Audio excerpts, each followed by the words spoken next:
devotees from around the world, staff and students. Good morning and welcome to One World, One Family World Cultural Festival. In the Holy Quran, Surah Al-Hujurat, verse 13 says, "O mankind, I created you from myself and made you into nations and tribes so that you may know one another. Indeed, the most honor in the sight of God is the most righteous one of you." These words beautifully express that diversity is not a division, but a beautiful divine design to help us live in mutual respect and harmony. From Asia to America, from Spain to Yemen, voices from every culture have reminded us that the essence of life is not separation, but connection with compassion. This One World, One Cultural Festival shows us that by rising above the divisions, we can build a world where peace is our language, joy our strength, and brotherhood our shared destiny. This morning, as part of Universal Wisdom for our United World Lecture Series, we are honored to welcome Dr. Mohammed Faid, a distinguished lecturer and a researcher from Morocco. With over 5 decades of experience, Dr. Faid has uniquely combined science, philosophy, and spirituality into his journey. Trained in nutrition sciences, his research revealed that health is not limited to our body alone. It is deeply connected to the spirit. He discovered that true balance can never be attained without spirituality. For our moods and emotions are shaped more by the spirit than by the body. From addressing religious talk to youth from humanitarian causes, he gradually moved towards the wider horizon of spirituality, believing that while religion may bind communities within certain practices, spirituality opens the heart and mind to universal acceptance. As both scientist and a student of philosophy and Sharia, his teaching focus not only on external practice, but on a deeper thought and vision.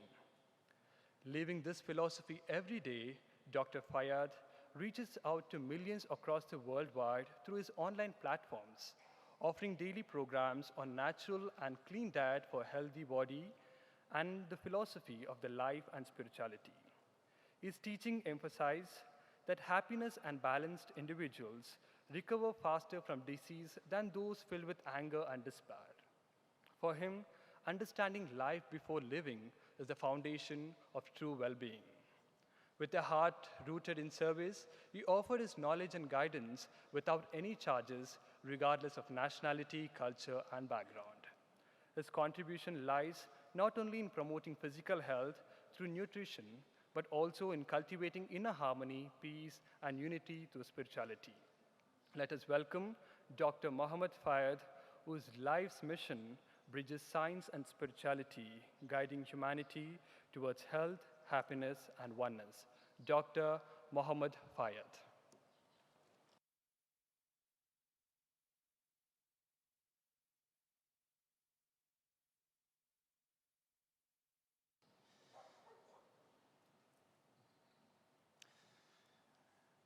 Good evening, everyone.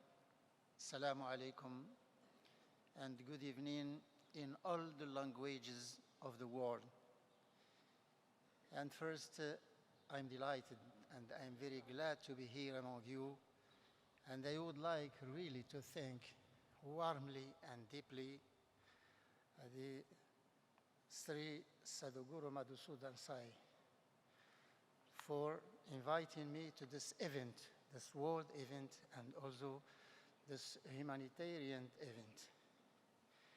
In my speech, I will concentrate only on 2 things: the general consideration and my personal experience in this field of humanitarian work. I would like to talk about the world unity and the humanity harmony. We already know that it is not an easy task to unify the world, and everybody of you, of us, is asking himself inside him, is it possible? And yes and no. It's not possible to unify the world if you have to gather them physically and by their bodies in the same place. But it's possible if you can gather them by mind and by soul. That will be very easy. So this distinct is a instinctive question from what we are living now, and this question is shaped by our daily life, because we are thinking only of the physiological needs, what we need to eat and to sleep and the clothes and so on. But we are not thinking to other things by our mind and our soul. We are thinking only, and each one is thinking of himself only. We are feeling without the soul and the mind, we are isolated. But with the mind and the soul, we are living together around the world. So as you know, the environmental factors had changed the society from the primitive society to the modern society. Sure, the environmental factors can have an impact on our behavior, and many languages, many colors, many sizes also, many behaviors also, but we are still humans. We didn't change. We are still humans, and so we can do what we have to do, not only what we have, but also with what we know. You can do something with what you have. Sure, you can have limited materials, but the knowledge, but what we know, and also your acknowledgement when you know something to help people, do it not only by the material side, but also by your knowledge, and you can bring out a big help to the humanity, like in health, like educating, and like helping people, and so on. Now with the media, this work became very easy. It's easier than before, and you can reach the world now through the social media. It's easy now. And this event, I was really inspired by the work of Shri Sadguru Madhusudan Sai. It's a big work, and it's a model to follow, and also it's an ideal project, just to put it as a guide for all the humanity and for all the societies and many countries, even if we have different languages and different cultures. But I think that we can unify them, one language, one God, and also, as you know, the soul and the mind of the humans. Our God subhanahu wa ta'ala had created us as clean, but we make some mistakes in our life, and we get dirty with these mistakes. And we have to clean our mistakes and really to correct our life to go in the right way. And the right way, that is not living alone, it's egoism, and the personal egoism, and we should live together in this world. And it's up to us to establish this bond between the people around the world. So, about the world sustenance on this earth, there is no mistake, and our God had created everything in balance. There is no lack, there is no mistake in the world, there is no mistake in the creation. The mistake is in us. We don't know how to manage our sustenance and how to find the way to live together. And it's up to us to find it, and it's up to us to make it. That's because, as you know, there are many countries have a high production in sustenance. Like in India, rice, wheat, cotton, spices, and tea, and a lot of sustenance that other countries are importing, like rice and like tea. My country, Morocco, is importing spices, tea, cotton, and rice, and a lot of crops and a lot of food materials from India and from other countries. And this balance should be done by us, by the humans. Some countries, there is a high production of sustenance. In other countries, there is a shortness in the sustenance, like the African countries and also the Middle East countries. And some other countries, we can observe a shortness in the sustenance. And this is a message from our God, for we can change this sustenance, and for we can live together. This is a message. Somebody will say why there is no production in the African countries, why there is a high production in Canada, in the United States, and also in the Asian countries. But our God knows how to create the world, and he knows how to make things. But it's up to us to do the work and to join us, for we can live together. And this, the commercial exchanges and counter-exchanges of sustenance against other materials, like petrol in some countries and agricultural production in other countries. And this message is from our God, for we can exchange and then we can get together. And it's a strong message from our God. Yet another thing, suppose that you have everything you need in your life. Suppose that you have everything. You have food, clothes, everything that you can need in this world. And imagine how you will live. It's not possible. It's not possible. And you should lack something. You should lack something. And to depend on another people. And we are now created to depend on each other, for we can exchange what we have, and for we can live together, and for we can join ourselves.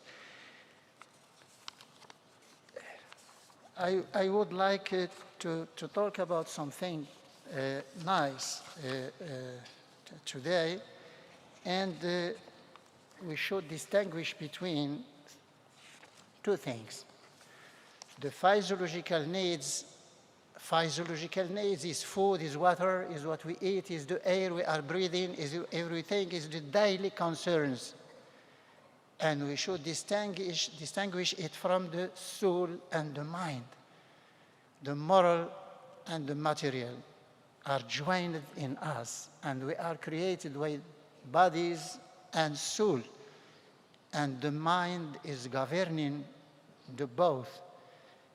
And this now we are getting information.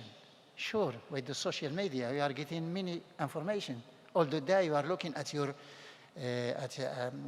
phone, and you are getting a lot of information. Even from school to the university, we are getting information.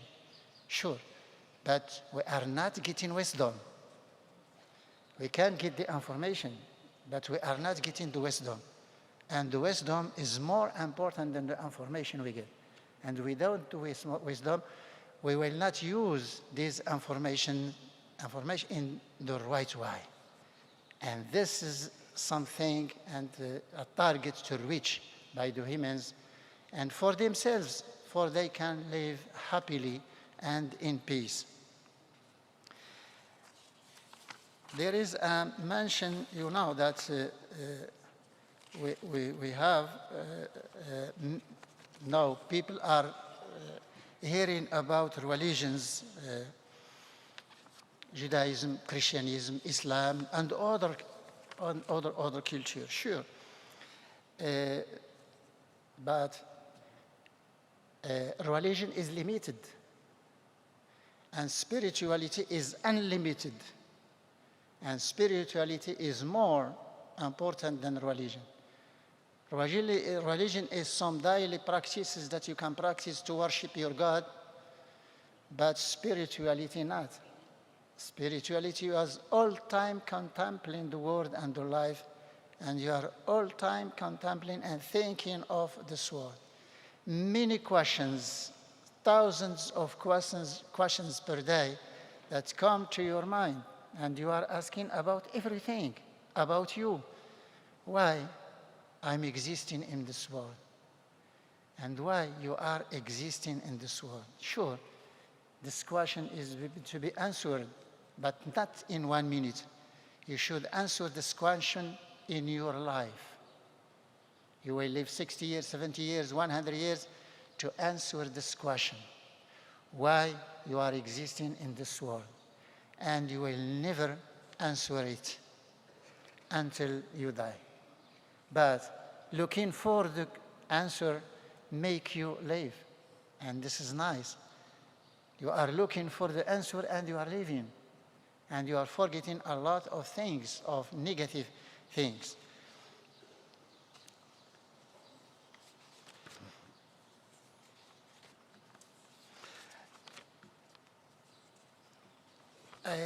I'm not used to give speeches on papers. It's my first time to give it on paper because I was at the university and I usually teach without paper. So thanks to our God, I have rapid and deep in my mind, and I could memorize everything I can see. When I was a child, I used it to memorize everything I see. But at that epoch, they couldn't not discover my mind, so I was lost. And I memorized Quran after my PhD, after doctorate. After I get graduated from the university, I memorized the Quran. And so now I'm still working. I'm 70 years old, but I'm still working like a young people of 30 and 35, so by mind. And look, there is a Quranic term. There is a Quranic term in our Islam, in our religion, and this term is children of Adam. The Quran talks about us, about the humanity, and that we are all children or sons of Adam, which denotes, this term denotes the origin and the humanity, the origin of the all humanity is the same. We came from the same origin, and we are sisters and brothers. And we have to know it. If we know that we are sisters and brothers, that gave us happiness inside us. And this is the origin of the all humanity, but also a collective human family honored by our God. We are a family honored by our God. And the spirit of one world, one family is the spirit of Quran. Unfortunately, we didn't understand the Quran, the messages from Quran. And these messages cannot be we cannot find a discrepancy between the Quran and the other religion and also the other cultures, including the Indian cultures and the Chinese culture. And you know that the Asian countries, there was no prophet in these countries. But there was a guide, a teacher, al-muallim, somebody who is guiding, who is teaching, and he's playing the role of the prophet. And he's teaching what? He's teaching his experience, and he gets a wisdom, too much wisdom, for he can teach people. And without this wisdom, that he cannot do that. And look, we are living the same in the world, even with prophets or with the guide, the same, because the target is to unify people and to clean them from the mistakes and from the sin. The target is the same, even by prophets or by the guide, by the teacher, that is the same. And this Quran says that we are children of Adam, but we can find in many cultures, but since I'm in India and I was dreaming to visit India before I die, and now I'm visiting India. So, and we can find in the Indian philosophy this context, the same context, but stressed in another way, in another meaning. In another manner, it's stressed, is very stressed in another way by focusing on the noble truths. And the noble truths are very important in this life, from which suffering is a universal aspect of human existence. Since we come to this world, we are suffering. But we have to find the solution why we are suffering. And the universal love and compassion for all the beings is the way for a freedom from suffering.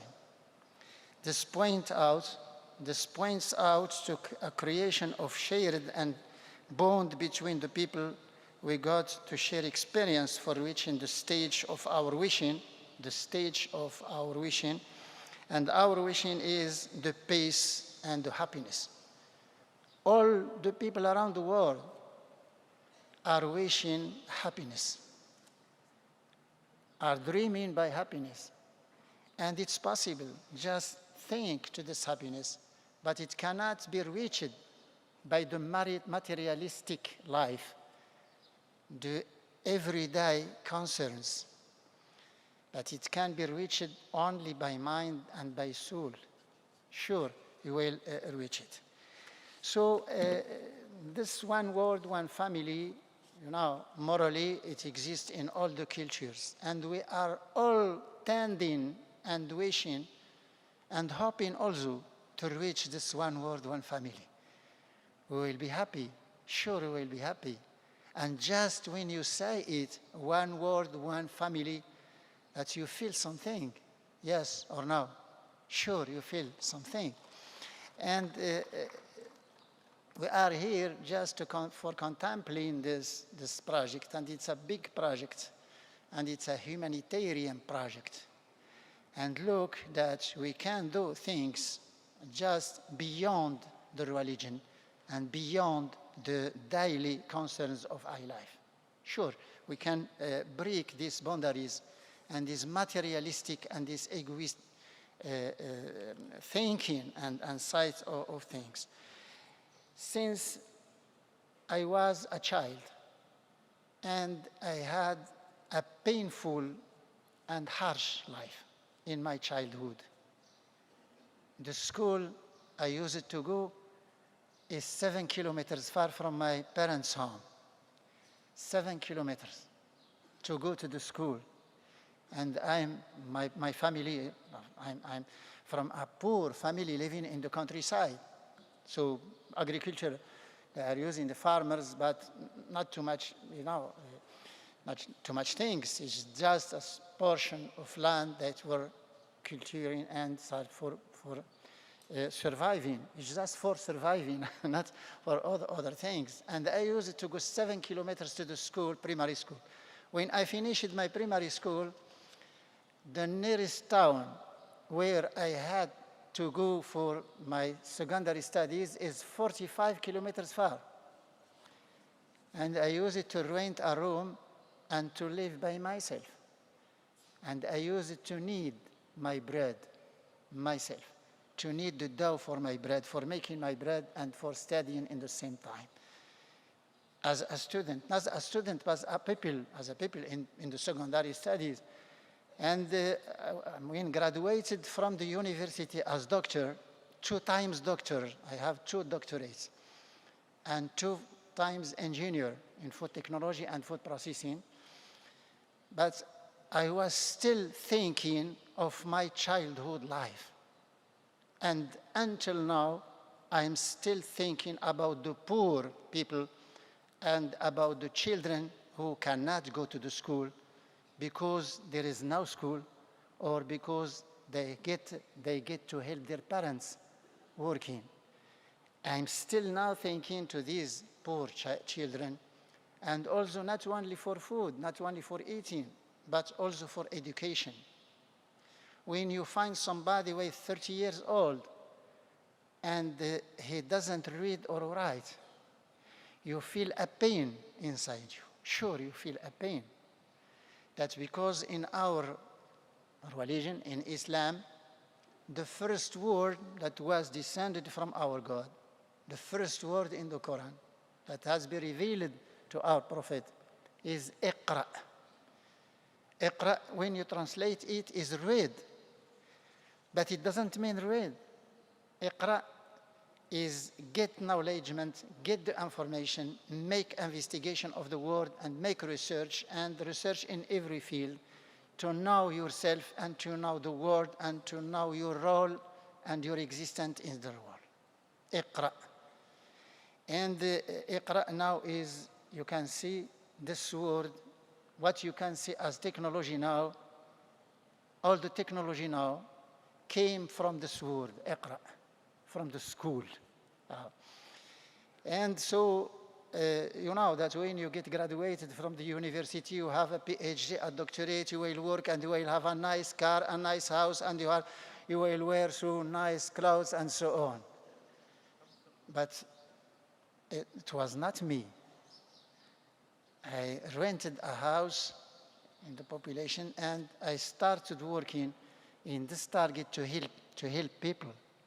And I use it to go to the countryside to see poor children and poor people, and also to encourage people that to enroll their children in the school, and also to teach people until now. When the media was not developed, I used it to use the radio, the national radio in my countries. One time a week, I have a show of 10 minutes, 15 minutes on radio. And wait 10 minutes, I could give some idea that people cannot get in one day. Because I concentrate, because the message is more important than the information. And then I created my channel, which is now about 2,600,000 now, and with 3 languages, English, French, and Arabic. Now I have to speak also Amazigh, my local language. That's because we have some people in the countryside who don't understand Arabic in my country.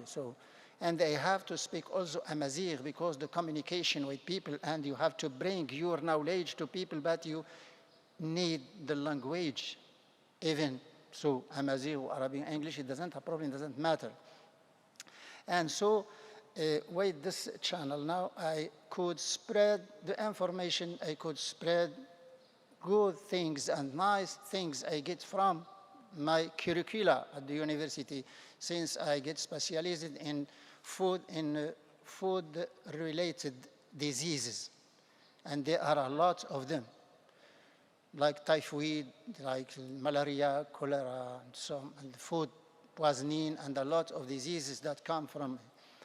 And also, I use it to advise people to consume only the natural products, only products that come out from the soil, the vegetation, veggies. And people could get rid of many diseases only by correcting their diet.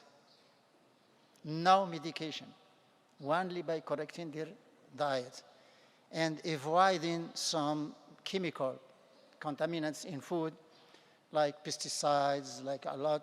So the package, the package now is in aluminum and also in plastic. Aluminum and plastic is harmful for people. And I could save thousands of lives around the world, not only in my country, in other countries. And that we passed by the crisis, the big crisis of COVID-19, and I use it to give 3 speeches per day. 3 speeches per day in 3 languages, in French, English, and Arabic in the same time. And people, so thanks to my God, so a lot of people were saved from the the epidemic diseases, as you know, that we passed by a hard epoch, and we live in hard conditions during the crisis. And now you can spread you can help people with what you have, but you can also help people with what you know. And you know, it's not science, it's not religion, it's not anything, but doing things in the right way. We are talking about the compassion. Compassion is good, yes, but action is better. Compassion, yes, but action is better. And action is by the material, by what you have, and also by what you know. When you know things that can help people, just do it.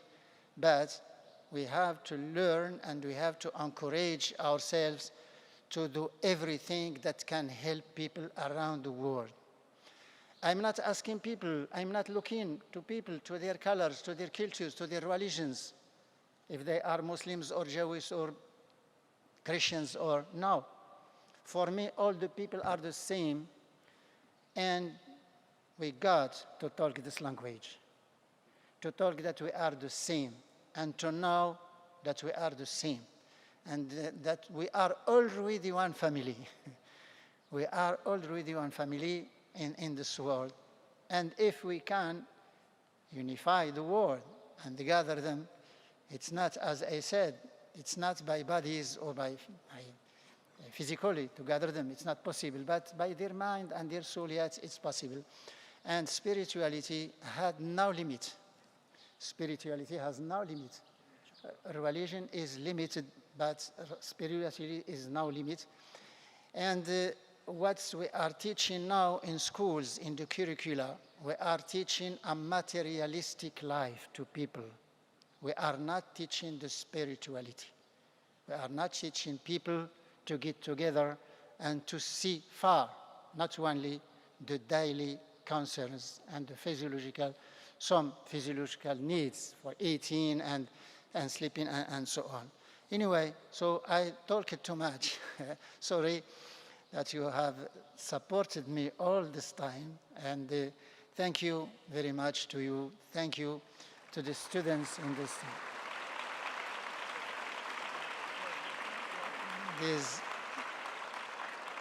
I can see there are many students and also the assistants. Thank you for you all.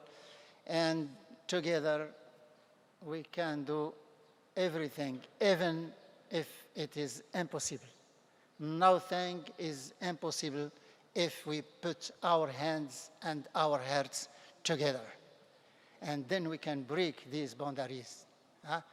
It's not, it doesn't truly exist, but exists in the mind of people only, but it doesn't exist. So thank you so much for you. Thank you for the organizers also. I forget to thank the organizers. And it's a nice event, it's a big event, it's a humanitarian event. And thank to all also some friends who could encourage me and invited me to come here. You know that I arrived 5 hours now, so I didn't sleep, but it doesn't matter. So why it doesn't matter? That's because I'm glad. That's because I'm so glad and so excited. So sleeping is not a matter for me. I can sleep all the time, so no problem. And also my friend, Dr. Nawaf Shabli, so I had to thank him. He is my friend, and he is from Syria, Palestine, and I'm from Morocco. But we are brothers, sure. And you are my brothers and my sisters, sure. And you get to know, and this is the culture, we should educate our children on it. And another time, and my life, as you know, I gave you a flash on my life, but it's more painful and more harsh than what I told you. And a second time, I would like to thank also, it's a personality I'm inspired by. So I like Sri Madhusudan. Really, it's a brave person, and he is doing nice things. And we should say it. We should say it. In our religion, we should thank all the people that are making nice things in this world. We are obliged to thank these people and to recognize what they are doing. And another time, thank you very much, and inshallah, hope that we will get this message, and at least to think about this family and to put it in our mind, even if it doesn't exist in the reality. Thank you again, and thank you very much.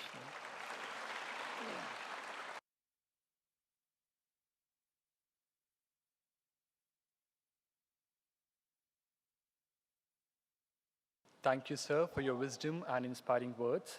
May we now invite Professor Murti, Vice Chancellor, Sri Sathya Sai University for Human Excellence, to extend our token of love and appreciation to Dr. Muhammad Faid.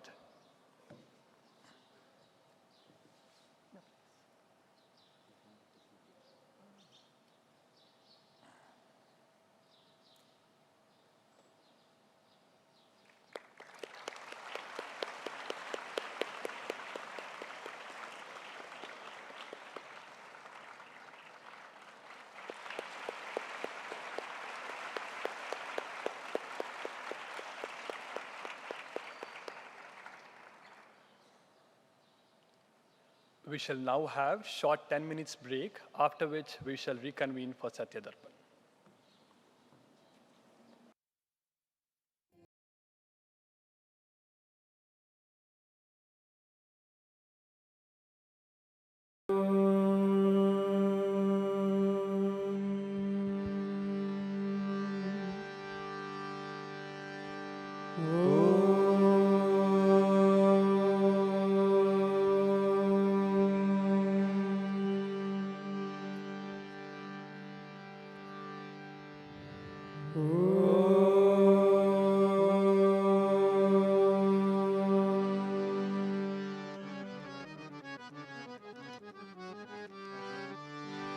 जय जय गजानना गणनाथा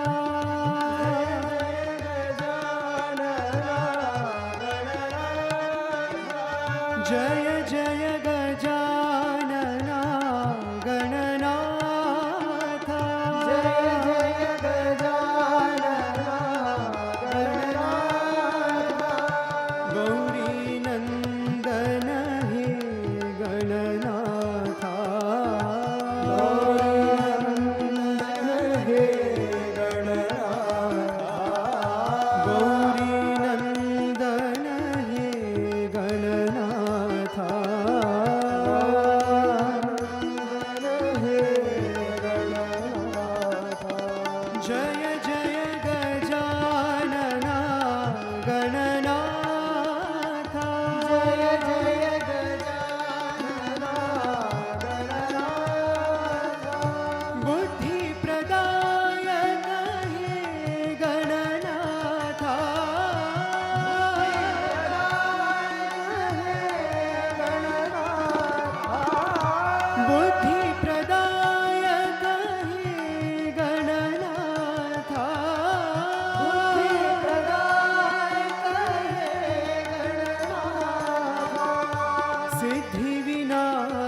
सिद्धिविनायक हे गणनाथ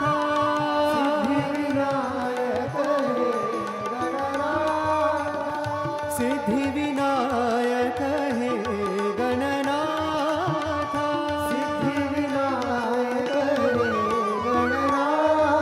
जय गणनाथ साई गणनाथ जय गणनाथ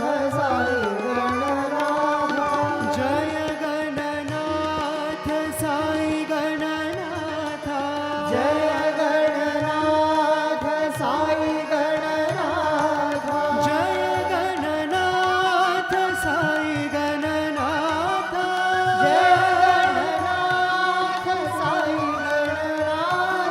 जय गणनाथ साई गणनाथ जय गणनाथ साई गणनाथ जय गणनाथ साई गणनाथ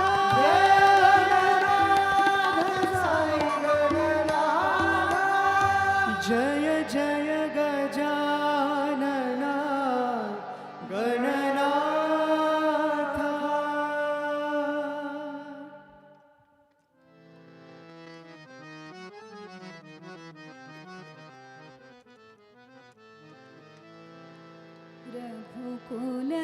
रघुकुलभूषण राजीवनयना रघुकुलभूषण राजीवनयना रघुकुलभूषण राजीवनयना रघुकुलभूषण राजीवनयना ईश्वराम्बनन्दन सत्य Sai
Namah Shivaya, Namah Shivaya.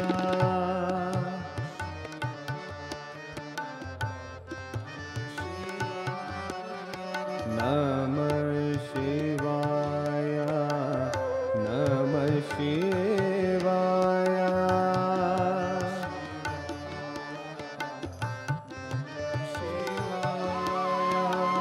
Samba Sada Shiva, Namah Shivaya.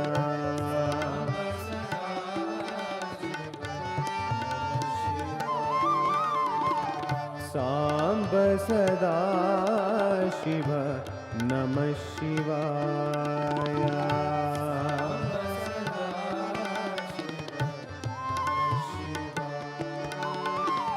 Girija Shankara, Namah Shivaya.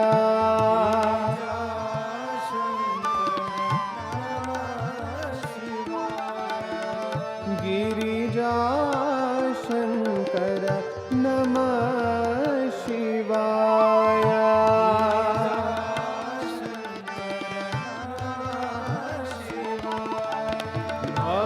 Bhavani Shankara, Namah Shivaya.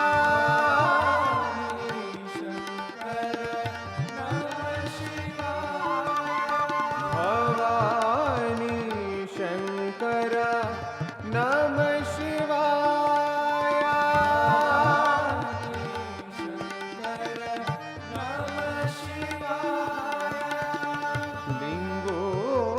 Lingodhavakara Sai Manohara.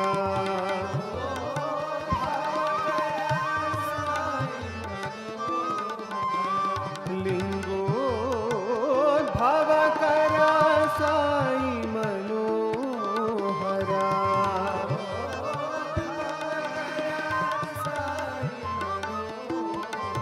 Namah Shivaya, Namah Shivaya.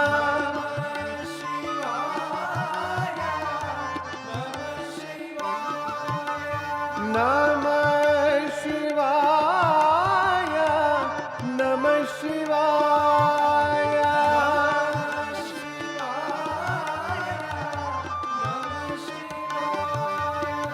Namah Shivaya, Namah Shivaya.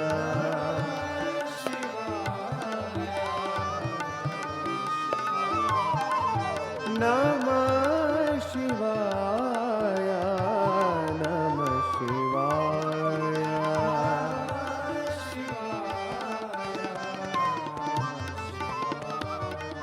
Namah Shivaya, Namah Shivaya.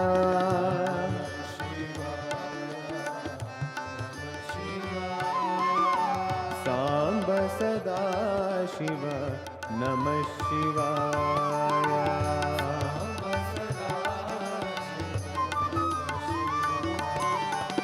Girija Shankara, Namah Shivaya.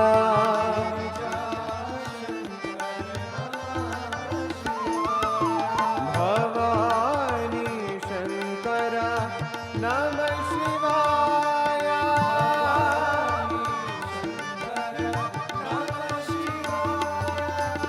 Lingodhavakara Sai Manohara.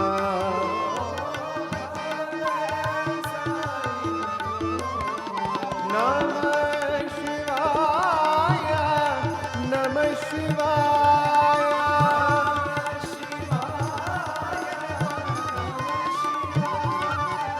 Namah Shivaya, Namah Shivaya.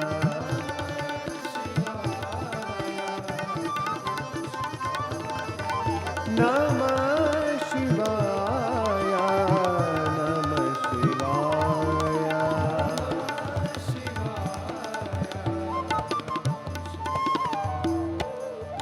Namah Shivaya, Namah Shivaya.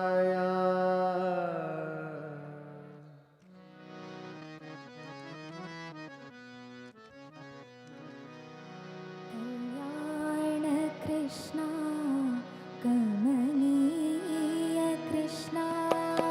Kalyana Krishna, Kamaniya Krishna. Kalyana Krishna, Kamaniya Krishna. Kalyana Krishna, Kamaniya Krishna. Kaliyamardana Shri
Shri Rama Rama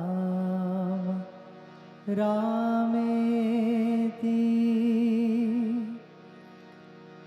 Rame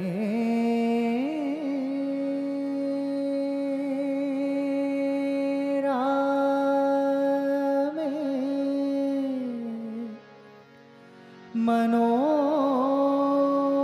Manorame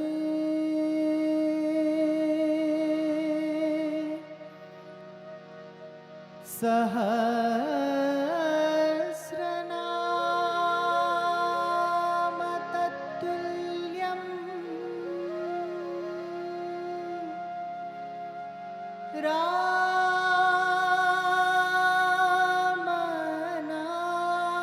Ramanama Varanane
Rama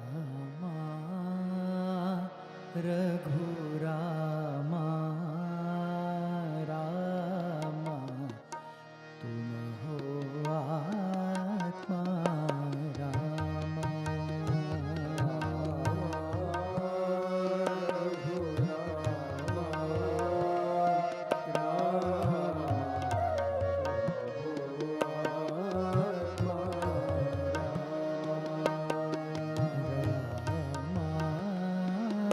Raghurama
Rama बाहर रामा अंदर रामा बाहर रामा घट घट वासी रामा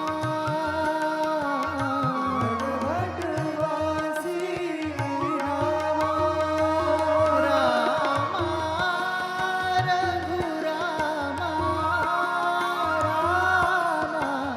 तुम हो आत्मा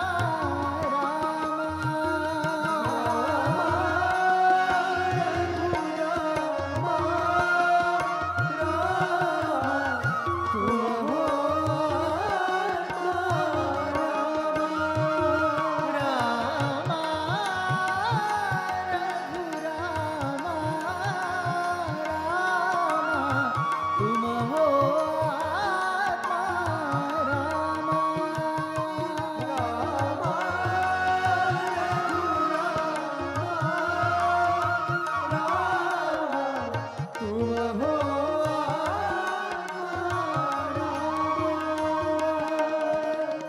आत्मा रामानंद रामा आत्मा रामानंद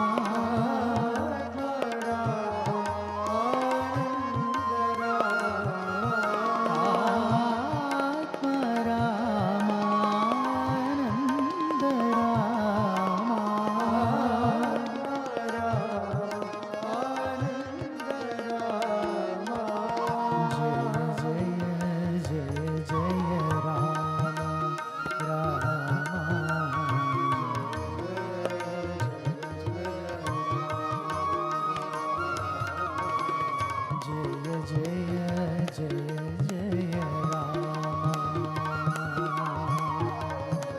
जय जय जय जय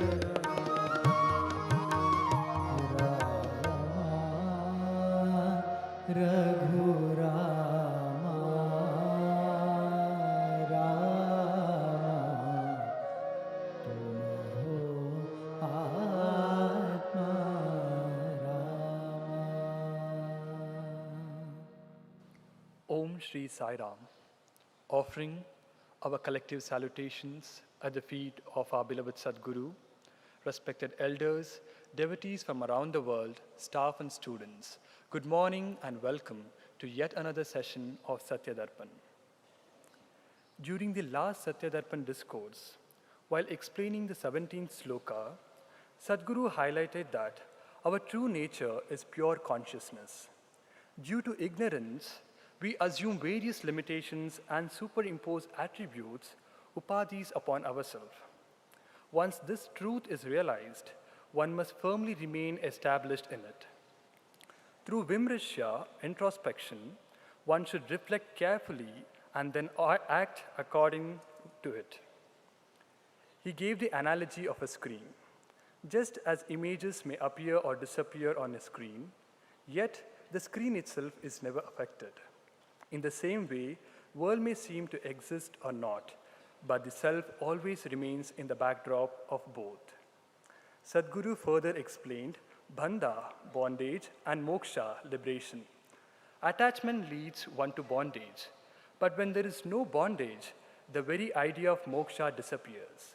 Both bondage and liberation are mere bhrantis, illusions. Once this illusion is transcended, one attains shanti, peace, and becomes completely independent. May we now invite Dr. B.N. Narasimhamurthy ji to address all of us.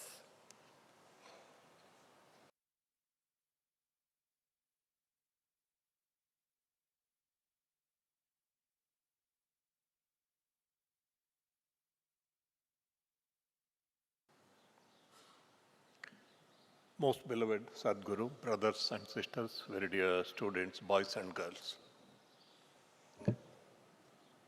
It seems to be a few light years distance between yesterday and today, between Onam and Ashta Vakra. It's a complete transition from Saguna Sakara to Nirguna Nirakara. It is the glorious beauty of Sanatana Dharma that it accepts both, whereas all other religious cultures, they speak of only one of them, either of them. Whereas Sanatana Dharma accepts both, and it's like a super bazaar. Everyone has things that they would like to choose and follow. As explained by Yati's 17th, 18th, and 19th shlokas, Janaka asserts his experience, I am pure consciousness, and all the limitations of the attributes are imaginary due to ignorance. Bodha matroham ajnanat upadhi kalpito maya. Or he says, Shuddha Chinmatra Atma. I am that pure consciousness, that is the self, the true self, and not my entanglement in this world because of ignorance of thinking that I am this body-mind complex, and therefore there is a universe. I am one of the persons living in the universe, and naturally all the ups and downs of life follow. Exactly the same thing was told by Bhagavan Sri Sathya Sai Baba in a poem which was composed by him. Mukti anaga vere akashamanandu ledu. Chitta vruttuladunchi nischintanundu sthitiye mokshamu. Dana nashinchu maya atmaye ago sarvambu anyambu kadu. The liberation is not somewhere in the sky. You are being established, you are getting established in a state of thoughtlessness. Itself is liberation, nothing beyond that. Thoughts may flow, but you are established in the thoughtless consciousness, pure consciousness. And when you are established in that pure consciousness, all delusion will disappear. Dana nashinchu maya atmaye agu sarvambu anyambu kadu. Everything shines forth as your own self is set. And finally, I would like to draw the attention of our students, especially the university students, two very important pieces of advice that he gave to them. Only jnanis can run the institutions, not others. Others will chicken out, he said. These are the words he used. If you want to run these institutions the way Sadguru wants you to run the institutions, naturally it applies to those who are passed out from our university, our boys and girls, palakas, pradhana palakas, upapalakas, it applies to them. Unless you are a jnani, and all the leaders of the institutions, unless you are established in the ultimate spiritual wisdom, you will not be able to run the institutions the way that Sadguru wants you to run the institutions. He also made a very important point. After me, the institutions would collapse if our students, the leaders, will not evolve into jnanis. Because as long as you have the body, wrong thoughts and right thoughts keep coming. It's not that, you become a jnani and no wrong thoughts will come to you. But a jnani will be able to handle the wrong thoughts. See, that is the very important difference. You will be able to take the right decisions. Therefore, unless there is an urgent need for you to evolve into a jnani, I think our students should think over this, contemplate on this. Vimarshataha, that's what the word he uses in the Ashta Vakra Gita. And second advice is very, very important. And this is where actually I think our students need to think quite a lot about it. See, when you are small kids, this again is to university students and university passed out students. So when you are small kids, I was telling you, do this, don't do this. But now I am telling you, on the basis of what I have said, what is real, what is unreal, what is truth, what is untruth, you think over it and then make a call. Don't be in a hurry to rush into any decision in your life. That's a very important choice given. And there, yatechasi tatha kuru. See, this is what Krishna told Arjuna after having taught everything. In the last chapter, he says, I've told you what is right, what is wrong, what is real, what is unreal. Now you just think about it. You take the decision. But Arjuna had the wisdom. He said, no, Karishya Vachanam Tava. I will not do what I want to do. I will just follow your advice, follow your instruction. Please instruct me what I have to do, I will do. I think that is the very wisest choice for our students. With these words, I conclude and pray to Sadguru for his continuation of his discourses on Ashta Vakra Gita. Thank you very much. Sai Ram to you.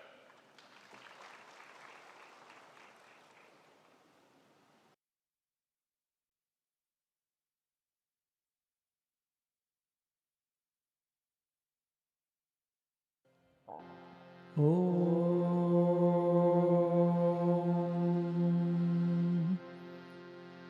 सहनावतु सहनौ भुनक्तु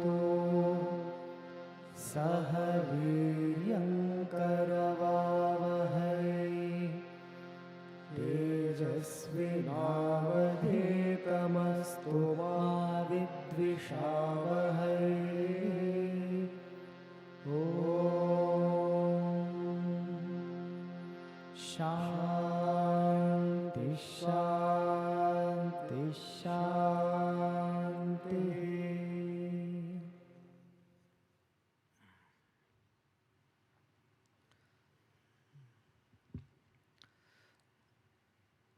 In our culture, we think of the ultimate supreme divinity, the divine, as capable of assuming a name and a form or deciding not to assume one. In Brihadaranyaka it says, Dve vava brahmano rupe. There are two forms or two types of Brahman. And in that it says there could be the Sakara form or could be the Nirakara form. Both are considered as Brahman. Sri Ramakrishna Paramahamsa was a curious seeker. Though he was a young boy who came to Dakshineshwar because his older brother was the priest and the temple was patronized by the great generous queen Rani Rashmati. So when there was no food to eat at home, there was nowhere to go, nothing to study, he was so poor.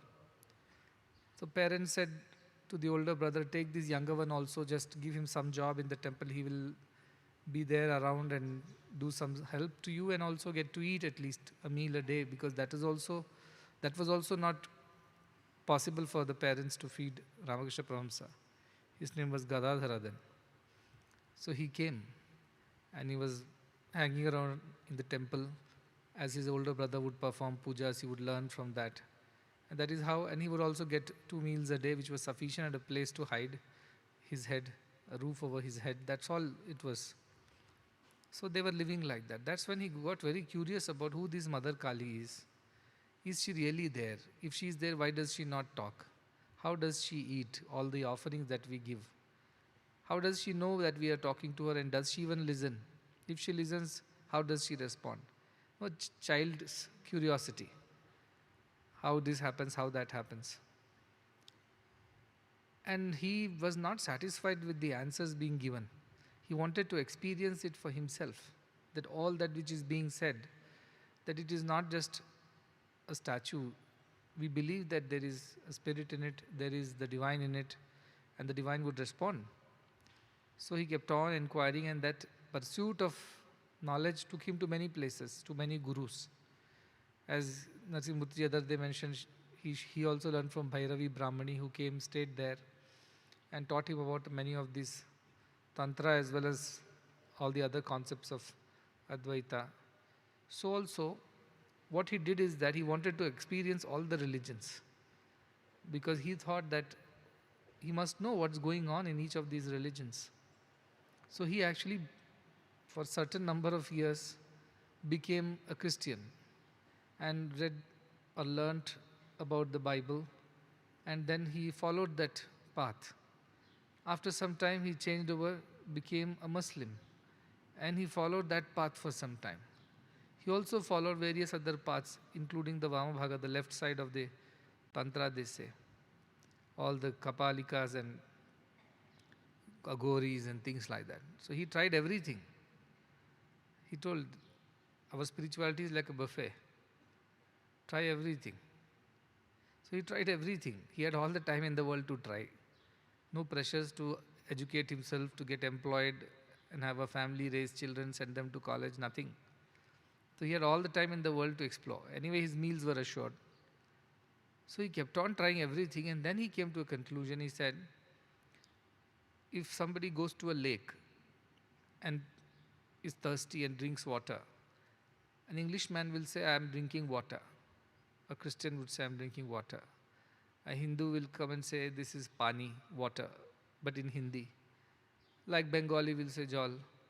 Similarly, in different ways, different people will call it by different names, but only after drinking it they know that this is the same water which quenches the thirst, though it is known by different names, by different people. And that was his conclusion. He said, Jitne mat, utne path. As many faiths are there, that many paths are there to the divine. So there is no conflict, there is no contradiction there. He was very open-minded and he accepted. One very interesting incident happens, that his name starts spreading. Everybody knew him as that mad mendicant kind of a person who stays in that Kali temple. And a lot of people are flocking to him. And there were debates and arguments also, because people had, I think, enough time in Bengal then. So they will all gather at the temple and have debates on. At that time, Brahmo Samaj was also growing very fast, which did not believe in idol worship. Brahmo Samaj was very clear.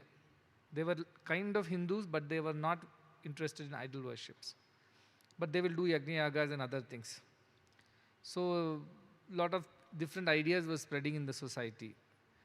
With the modernity or modern understanding of religion and philosophies, people had their own understanding. So there many things were happening. Arya Samaj was growing.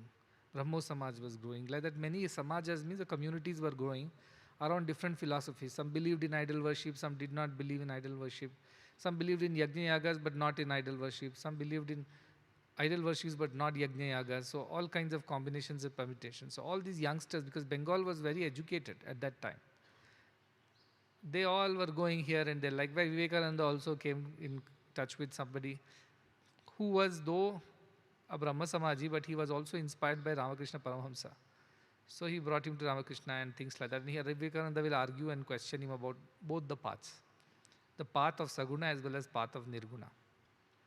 And Sri Ramakrishna would answer all his questions as best as possible, because he was a very intellectual kind of a person, Vivekananda. So it's very difficult to convince intellectuals, because they are argumentative in nature. Whereas simple folks, innocent folks are easy to tell what is right, what is wrong. So at some point in time, it seems one sage by name Totapuri, he was also a very great Vedantin, Advaita Vedantin. So he only listened to Ashtavakra classes, never celebrated Onam. He was such. So he also happened to come there. And then he looked at this young Ramakrishna and said, oh, there is some kind of a charm in this man, and he's capable of so much. I must teach him about Advaita, because he's so lost in doing devotion and only bhakti to that mother, statue of the mother. This idol worship, and this is not the right thing. This is a limited thinking of God. And so he also came to teach him Advaita Vedanta. And he told Ramakrishna, come here, I will teach you, I'll train you how to experience the reality of the self, which has no name, no form. Ramakrishna said, I am ready to learn from you, but I have to go and ask the mother. Anyway, he went to Kali and asked, and she must have responded. He got the okay, so he came back and said, yes, my mother has responded that I can learn from you, so I'm here. He said, okay, let us sit and meditate on this self. And he told him, you have to meditate. Close your eyes and focus on the center of your brow, where the Anahata chakra is there. So he focused, he asked, what do you experience? He said, I see Mother Kali. He said, that is what you are not supposed to see exactly. You should not see any name and form. Focus. He focused hard. What do you see? I still see Mother Kali. He said, this is not going to work. Do one thing. You take out a sword and cut that image into two. He said, where do I get the sword from? He said, from the same place where you are getting this image of Mother Kali, from your mind. So he imagines and pulls out the sword in his own imagination and seemingly destroys the image of Mother Kali and loses himself in Bhava Samadhi or Nirvikalpa Samadhi. Immediately slips into that Samadhi state. And he stays there. In fact, this Totapuri even cuts his brow saying, meditate here, because he was not able to meditate. With a piece of glass, shard of glass, he cuts his skin and says, this where it hurts, meditate there. But he keeps seeing Mother Kali, and finally he gets rid of that image after, and he sort of said destroyed it with a sword that also he has pulled out of his own imaginary way. And then he loses himself in a samadhi sthiti where he has no idea of who he is. The body consciousness is gone, the mind consciousness is gone. He's just sitting there in that hut of Totapuri. Not 1 day, 2 days, 3 days. Totapuri gets very worried. Something has happened to him. Did I overdo it? So he gets worried. This news spreads that this priest is missing from the temple. Seems like he went to learn something from some crazy saint who had come, and now he's become his disciple, and now that fellow has imprisoned him or something like that. The rumor spread. Then Rani Rashmani sent for Ramakrishna Paramahamsa, what happened to this one? And so everybody came searching and found him in the hut of this Totapuri, sitting like a statue. And Totapuri is worried for 3 days. He's not coming out of that samadhi. And these people arrive and they start threatening Totapuri. What have you done to him? What magic did you, what kind of sorcery is this? So Totapuri is worried, how do I, but this man is not coming out of samadhi at all. Finally, after everybody is pleading, crying, praying, Ramakrishna Paramahamsa comes out of samadhi. And Totapuri goes and prostrates to him, saying that I took 40 years to reach this stage where I could lose my body consciousness, mind consciousness, and abide in the self. I did so much of tapas and austerities, and God knows what all I have done, tortured my body and done all kinds of things. Then also I don't have this capacity to just slip into samadhi like this, like you did. And you seem to have done nothing other than just this daily worship, mad worship. And Ramakrishna Paramahamsa says, I will go and ask my mother, why is it so? After all the Nirvikalpa Samadhi. And he goes to the temple and tells the mother, this Totapuri cries. In fact, Totapuri wanted to commit suicide. He wanted to get into the river and drown himself. That's when it seems he has the darshan of Mother Kali, who says, you are fooling yourself. Everything is me only. The form is also me. The not having form also is me. So he rushes to Ramakrishna and to his temple, because he would never enter a temple because he was dead against this form worship. Ramakrishna is sitting innocently after having enjoyed the samadhi. He is back to his daily chores of worshipping the mother, feeding, talking, decorating, doing pujas. Totapuri sits there and says, how is it possible? I went to kill myself in the river, Ganges. I wanted to drown myself. But I felt mother told me that my thinking is wrong. And so I have come here to understand. Then Ramakrishna Paramahamsa says, the one which moves and the one which stays, both are the same snake. When the snake is steady, coiled, it is also snake only. When it starts moving also, it is snake only. There are no two snakes. The same snake decides not to move or move, chara or achara. That same snake decides to move, becomes chara, movable. The same snake decides to remain coiled and steady, it becomes achara, non-movable. That is the difference between Saguna and Nirguna. So simply he says it. Everything is mother only for me. That without the form also is mother, that with the form is also mother. It is up to us to think of it in our own way. So which is right, Saguna is right or Nirguna is right, both are right. And both are wrong in a way that if they alone are right, then they are wrong. But both are right, both are wrong in that way. So there is no problem. You can celebrate Onam and believe that Bhagavan comes in the form of Mahavishnu, and even Bali Chakravarti exists in the Sutraloka and comes up every Onam. We still believe in that and we are happy celebrating in that. And we have no problem next day if we have to study Ashtavakra and believe that there are no forms and names. The original state of consciousness has no vikaras, No name, no form, no emotions, no attributes. That is the purest self. That also we can believe and be happy. And this is something that is so discomforting for all other philosophies. Because they don't understand how can these Sanatana Dharma people can be so in their ways spineless. They have no stand. They have no understanding. They have no clarity. They think like this. How come on one day they will say, yes, there is no form, no name, there is no need of any worship. On the other day, they happily celebrate all the festivals with all the forms and names and all the paraphernalia, and they again back to non-form next day. How does this happen? They think we have no idea, we are fools, we are ignorant, we are incapable of understanding any truth. We just are like, what they say, no, the thali ka bangan bolte hain. They keep rolling this way or that way as per the slope of the plate. The brinjal rolls either ways. So we are like that. We have no spine of our own, we have no idea, and we have no understanding, no standing. That is the other's opinion. But we are like Ramakrishna Paramahamsa. We are actually enjoying both. And we are happy in both states. Others may be happy only if they are in one state and not the other. But for us, both the states are fine. We are happy in both the states. At the end, how does it matter which way you reach? You reach the destination, right? That is most important. And we reach the destination every time. Which path is not our problem. We are not those who are so insistent that this is the only way we will reach, otherwise we won't go. No, we will go whichever way we need to go. As long as we reach the destination, that is more important. Reaching the goal is more important. The path is not as important for us. A doha is there, Kabir doha, which says, Jati na pucho sadhu ki, puch lijiye gyan, mol karo talwar ka, pada rahan do myan. Which means, don't ask the religion of a wise man. Which religion are you from? What do you know about God?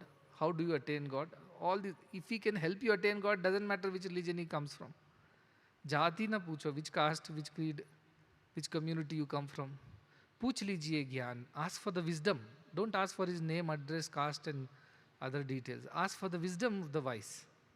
Mol karo talwar ka, give value to the sword and leave the scabbard aside. In which the sword is kept, the sheath. What will you do with it? All these religions and paths and philosophies, and are these like the covers or the sheath or the scabbard in which the sword is kept? That doesn't cut anything, however decorated it might be. The real stuff is the sword inside. Like that, these bodies, the religions, the paths are not the most important thing. Whoever can give you wisdom, it is fine. Learn from anybody. That is why Sri Ramakrishna learned from everybody. From a Muslim scholar, from a Christian scholar, from a Hindu scholar. In Hindu also both Advaita and Dvaita scholars. Also Vamabhaga, that is Tantra, also he learned. He tried everything. They say he would dress like, when Radha Bhakti he practiced, he would wear clothes like a woman and roam around. Krishna, Krishna, he'll be crying. And they even say that he even developed a small tail when he was doing Hanuman Bhakti. Because he was so immersed in that Bhakti, that his body started showing signs of the presence of that spirit of that Bhakta. That deep he went into his every path. So he explored every single path and then came to a conclusion there is no problem. So if somebody comes and says, okay, now you've gone through all this, tell me which is the right one. He says there is no right, there is no wrong. Jitne mat, utne path. However, how many our faiths are there, that many paths are there to the divine. And no path is greater or lesser. He even teaches the Totapuri also, that the Advaitic path, so to say, seems like a very superior path. Advaitic people, intellectual people get very attracted by Advaita because it requires some intellectual prowess to understand Advaitic. Even the concepts here, if you want to understand, some brain is required, some grey matter. Without that, you will not even understand what I am talking. But just understanding with grey matter is not going to matter at all at the end. It's a waste. Why? Because you have not understood anything. You have to be that to know that. That is the simple demand. So intellectual people get very attracted to these very complicated philosophies, and they can go on and on and on for hours splitting the hair. I've seen a lot of these the intelligentsia type. They go on, it's very fashionable to do that. You sit with them for 3 hours and you'll think you are such a fool, ignorant, you know nothing in life. But the truth is that you are experiencing the divinity and joy of it like Ramakrishna Paramahamsa, which is more important than to worry about how many of these philosophies you remember, how many shlokas you have memorized, how many debates you can handle, how many times you can argue on this point. All that is baseless, pointless. At the end, the experience is important. That's why the one who experiences becomes Nativadi. What is there to speak? The one who has faith does not need any convincing. The one who does not have faith, any convincing will not work. Why waste time? The one who wants to believe will get convinced any which ways. I don't need any convincing. The one who does not want to believe, how much ever you try, it is not going to happen. So why waste time? These people are like that. The sleeping person can be woken up. The one who is pretending to sleep, how can you wake such a person up? So they stop arguing. Only argumentation and all this is the habit of imperfect and inexperienced people. The experienced ones become quiet because that peace is so very overwhelming for them. They hardly want to break that peace and destroy their peace by engaging in anything, including, and worst is argument, that my faith or my path is superior. That argument is the worst. So that is the nature of these people. Unless you experience that, you don't know how they behave. And Janaka is going on repeating to himself and to Ashtavakra, this is the state I am in right now, this is how I feel about it. It's because he's really feeling, and this is the first time he's experienced something as amazing. Because it is the first time, at least he's speaking in few words. And of course, we need to have the Ashtavakra Gita, so somebody has to speak. But at the end of it, it is all Janaka's experiences, how I feel. He says, na bandho asti, na mokshaha. Bhranti, all this is just illusion that I am bound or I am liberated. Like the donkey of the washerman, who was never tied in the first place. But he won't move unless he's untied in the same way. Like that, we don't move at all. We don't believe that we are free because we so strongly believe we are bound, that we are this body and therefore we need to have bandha. We are bandha, so we have to have moksha. But the truth is that it's just an illusion that makes us think like that. So he says either nothing exists, he keeps on saying. Just like in a dream, nothing exists. In all these things, nothing exists. Like that, this Vishwam also does not exist. All this is imagination, that it exists. In a way, that it exists for real. There is something real there out. It exists as an illusion. Like the magician's money, you remember? It seems to exist, but it doesn't work. That money doesn't work. It is not real currency. Likewise, the joys of this world are not real. The pains are also not real. That is the good part. Somebody came and said, no, if joys are not real, then what is the point? I said, but then pains are also not real, isn't it? That is the point. You don't have to suffer either ways. But joy is not a suffering. I said, that is also suffering because joy will be soon replaced by sorrow. That is the nature of the world. You can't have all joy all the time. So it's either or. It's binary.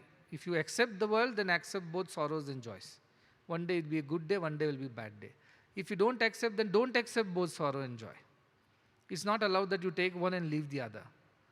The choice is a tide sail. You have to buy this, to buy that. You cannot choose one and not the other. That is why the world is designed like that. So the Jnani says, fine, I will not have the so-called joys of the world, but I will also not have the pain of the world, so I am okay. I'll rather stay steady that way. The Ajnani says, I want to have the joy of the world, I don't want to have the pain of the world, and keeps searching for that joy and avoiding pain. Whole life goes in the pursuit of dukkha nivritti sukha prapti, avoiding pain and seeking joy. This is the whole life's affair of an Ajnani's affair. Remember, dva suparna sayuja sakhaya, samanam vrikshe parishasva jate, tayoranyah pippalam swadavatti, anashyan anyah abhichakashiti. Two birds sit on the tree. The one eats the berries, bitter and sweet. One day it is happy when it gets to eat sweet berries. The other day it is sad because it got a bitter one. And keeps suffering through this day in and day out. Whereas there is another bird that sits on the same tree up there, which does not eat any of the berries, which is simply a witness to everything. And that bird is always at the state of peace. It is not excited one day and depressed on the other day. There are no pluses and minuses. There is no fluctuation in its state of consciousness. Then the lower bird looks up and thinks, how peaceful is that bird? I never saw that bird, chirp with joy or cry in pain. Always it is steady and pure. Why can't I be like that? It gets inspired. Jushtam yada pashyati anyamisham asya mahimanamiti vita shokaha, it says. When it puts a little effort to understand what is the state of the upper bird, why is it so peaceful, why is it not suffering one day and enjoying the other day?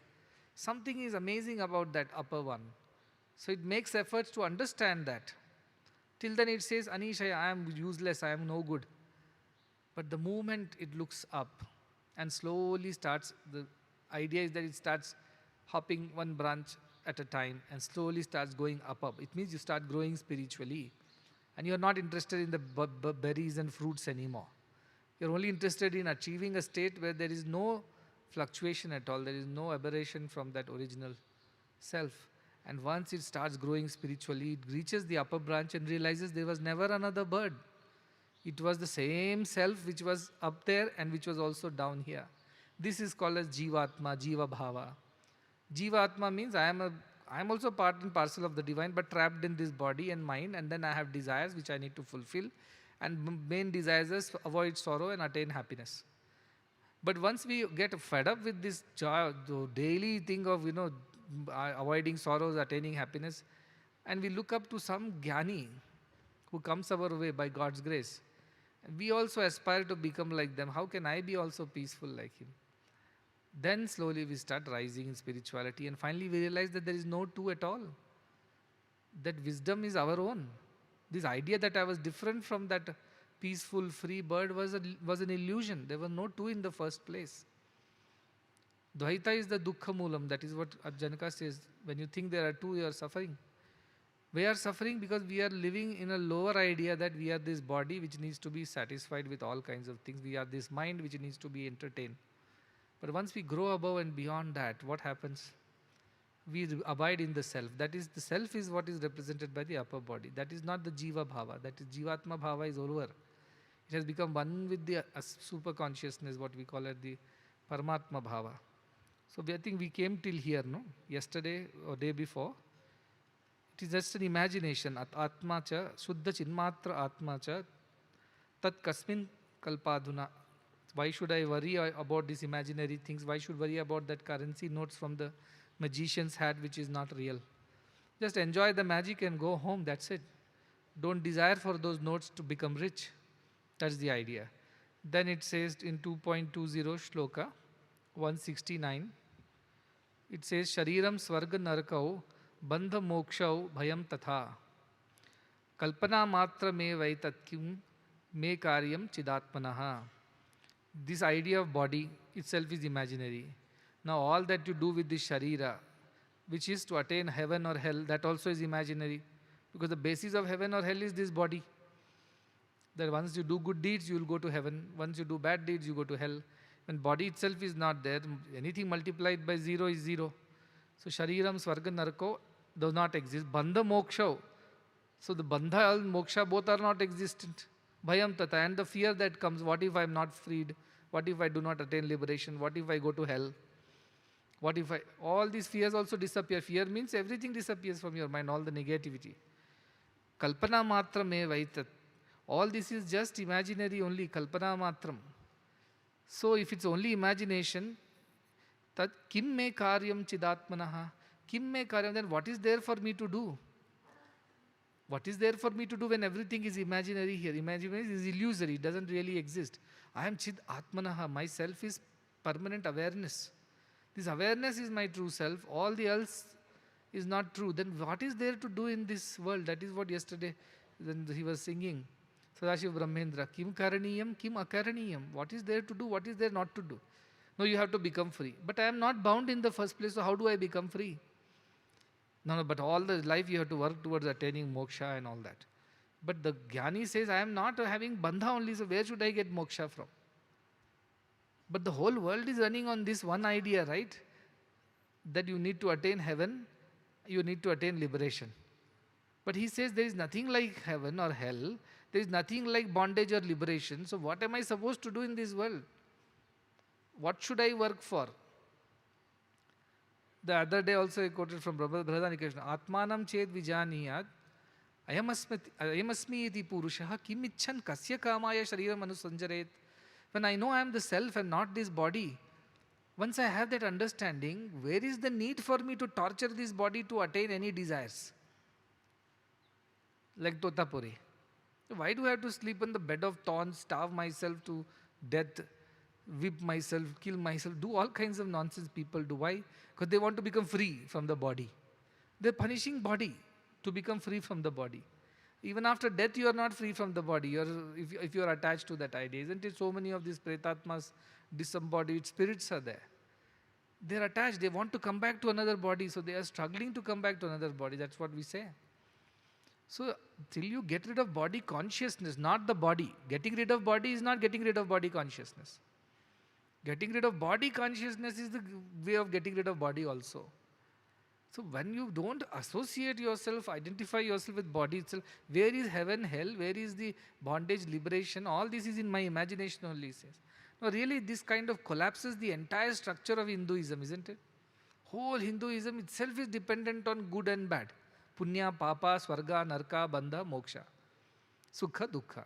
This is duality, this is the basis of all religions. If you remove that itself, then all religions will disappear, collapse. When you say you are the self who is unbound, limited, unlimited, is free. But the question is, do we realize that? We don't realize that, so we suffer. Somebody wrote, when Jaraka is already free, why Ashtavakra is teaching him? He's not learned, that is what he's teaching him for. The donkey doesn't know that it is not tied. It needs to be told by somebody that you are not tied. That is the problem with our minds. Our minds think we are the bodies, so it cannot appreciate more than that. Some spiritual books you read up, then a little bit more, we are Jivatma, that much we will reach. But Jiva, Jagat, Ishvara, all three are illusion is what we are saying, right? The idea that God has a name and a form is an illusion, Ishvara. Jagat, that all this world with all those diversity and multiplicity is true, that is also not true. At least, am I true? No, you are also not true, they're saying. The idea that you are a jiva is not true. A soul embodied in the body is not true. You were always free, like the waves were always free. They were waves for some time, but they were the ocean, and ocean was water. They were always water, they were always free. The identification with wave or the ocean or a pond or a lake or a river was the illusion, they are saying. When all that water evaporates, goes and becomes a cloud, can you distinguish this cloud is exactly from this ocean? That cloud has been formed by this river. I see in front of our Anandam, I keep sitting there, so many clouds are passing. I wonder, this cloud must have been formed where? Because it is moving, let us say, if I say it is moving from the west to east, then this must have formed somewhere in probably Kerala or somewhere, and it's coming from there. And it will go from here to where, I don't know, it will go and rain in Tamil Nadu. Now Tamil Nadu person says, how can Kerala water rain in Tamil Nadu? But we are drinking, right, all kinds of waters. So if you go to Singapore, they tell all the water is recycled there. Before it reaches your mouth, it has passed through at least 7 stomachs. Means 7 people have drank, urinated it, it has been processed, again that is given to you to drink. Are you drinking any different water from what is already been drank? Somebody has drank this water, no, in billions of years of our existence. The same water is getting recycled, no new water is being formed. Once upon a time it formed as a part of evolution. Now we all are drinking the same water.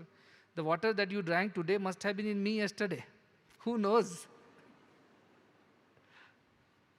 And will be there tomorrow in somebody else's stomach. Even if it's not a recycled way, but it is the big recycling of the universe. The water I drink, then I let it go, then it flows through the channels of sewage, goes and mixes in the sewage treatment plant, then it gets treated, then it gets discharged in some river or something. That river water will go somewhere. From there, somebody will pick up that water, again purify it, again pump it back into the city's water management system. Again, the water from the tap will come to me and I will drink it again. Is it not the truth? Can we say the air of, no, somebody has breathed this air. Who breathed this air? That other religion fellow breathed the air. Now I don't want to breathe that air again. How can you do that? It's not possible, right? Because air is flowing. It is not having boundaries. It is just moving. And somebody would have breathed that same air a few hours ago who is not of your religion, who is not of your caste, who is not of your community, who is not of your liking. But now we are all breathing the same air. I mean, imagine in the same hall we are sitting, right? There might be enemies and friends in the hall. But can you believe you're actually breathing in your enemy's air right now? And you're surviving because you still breathe in what he has breathed out. If you don't breathe in this idea that no, I will not breathe in because he has breathed it out, then you die. Your enemy doesn't die. All this is imaginary, imaginations. The self is one and the same, and it has no problem, it has no imagination.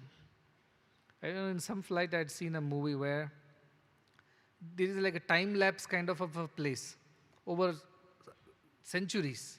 So there is a place where there is nothing, then there is a tribal community that comes, they start living, they have children, suddenly another tribal community attacks them, they're all killed, then the bodies are decaying and then they disappear after some time, a new community arrives, he starts building a village, now they know how to build a village. That village again gets destroyed in flood or fire, then again a new generation of people come, they start building better houses. Like that, the modern times when there is a big house, in that big house also so many families have come and gone, it has changed shape and size, renovations have happened. So I don't remember the entire crux of it, but this was the movie, that the same place, if you put a camera over there and do a time lapse for 2000 years, what does it look like? And then we get so stuck with what we are today, what we have today, as if this is important. When I look at that Nandi Hills, I meditate on that Nandi Hills, I think what an amazing Jnani you are. You have seen it all from millennia. Whole millennia you are, maybe even older than that. I believe these rock formations are one of the oldest on earth. So these rocks have seen everything, the good, bad and ugly of all things in the world. And yet they remain. They did not move an inch saying that I want to shift from this place, go elsewhere. They stayed where they are. They have no problem. You'll say that is a rock, that is why it is like that. But what we see, a Jnani's inside is like a rock. Shila antarivastitihi. His heart is not a rock, but inside of him, steady like a rock, peaceful like a rock. It says all the world pass by, go by. Doesn't get affected by anything. Like this Nandi Hills is sitting there. I'm sure there were times when great Indian kings climbed that hill and built temples over there and did great things. Then came Muslim kings. Temples were gone. They had their, Tipu Sultan was here. I believe people were, all these prisoners were thrown from the top of the Nandi peak. Imagine all those people who are living at the foothills of Nandi. They are all building their houses on the graves of so many killed people, right? How is it a pure place then? It was a smashana at some point in time, but today it's a city. So things change, Jagat, it's not real. Anything that changes is not real, that is our scripture says. What does not change alone is real. So what changes? Mind changes. One day we are happy, one day sad. Body changes, every day it changes, it grows, decays, declines and dies. Everything that changes, Jagat changes, temperatures change, humidity changes, patterns of seasons change, soil changes. Sky means weather changes. So that cannot be real too. What does not change alone is real is what we are saying all the time. That is what he's saying. All that is else is that I thought it's me is imagination. Chit Atmanaha, Chit is real. That awareness is real.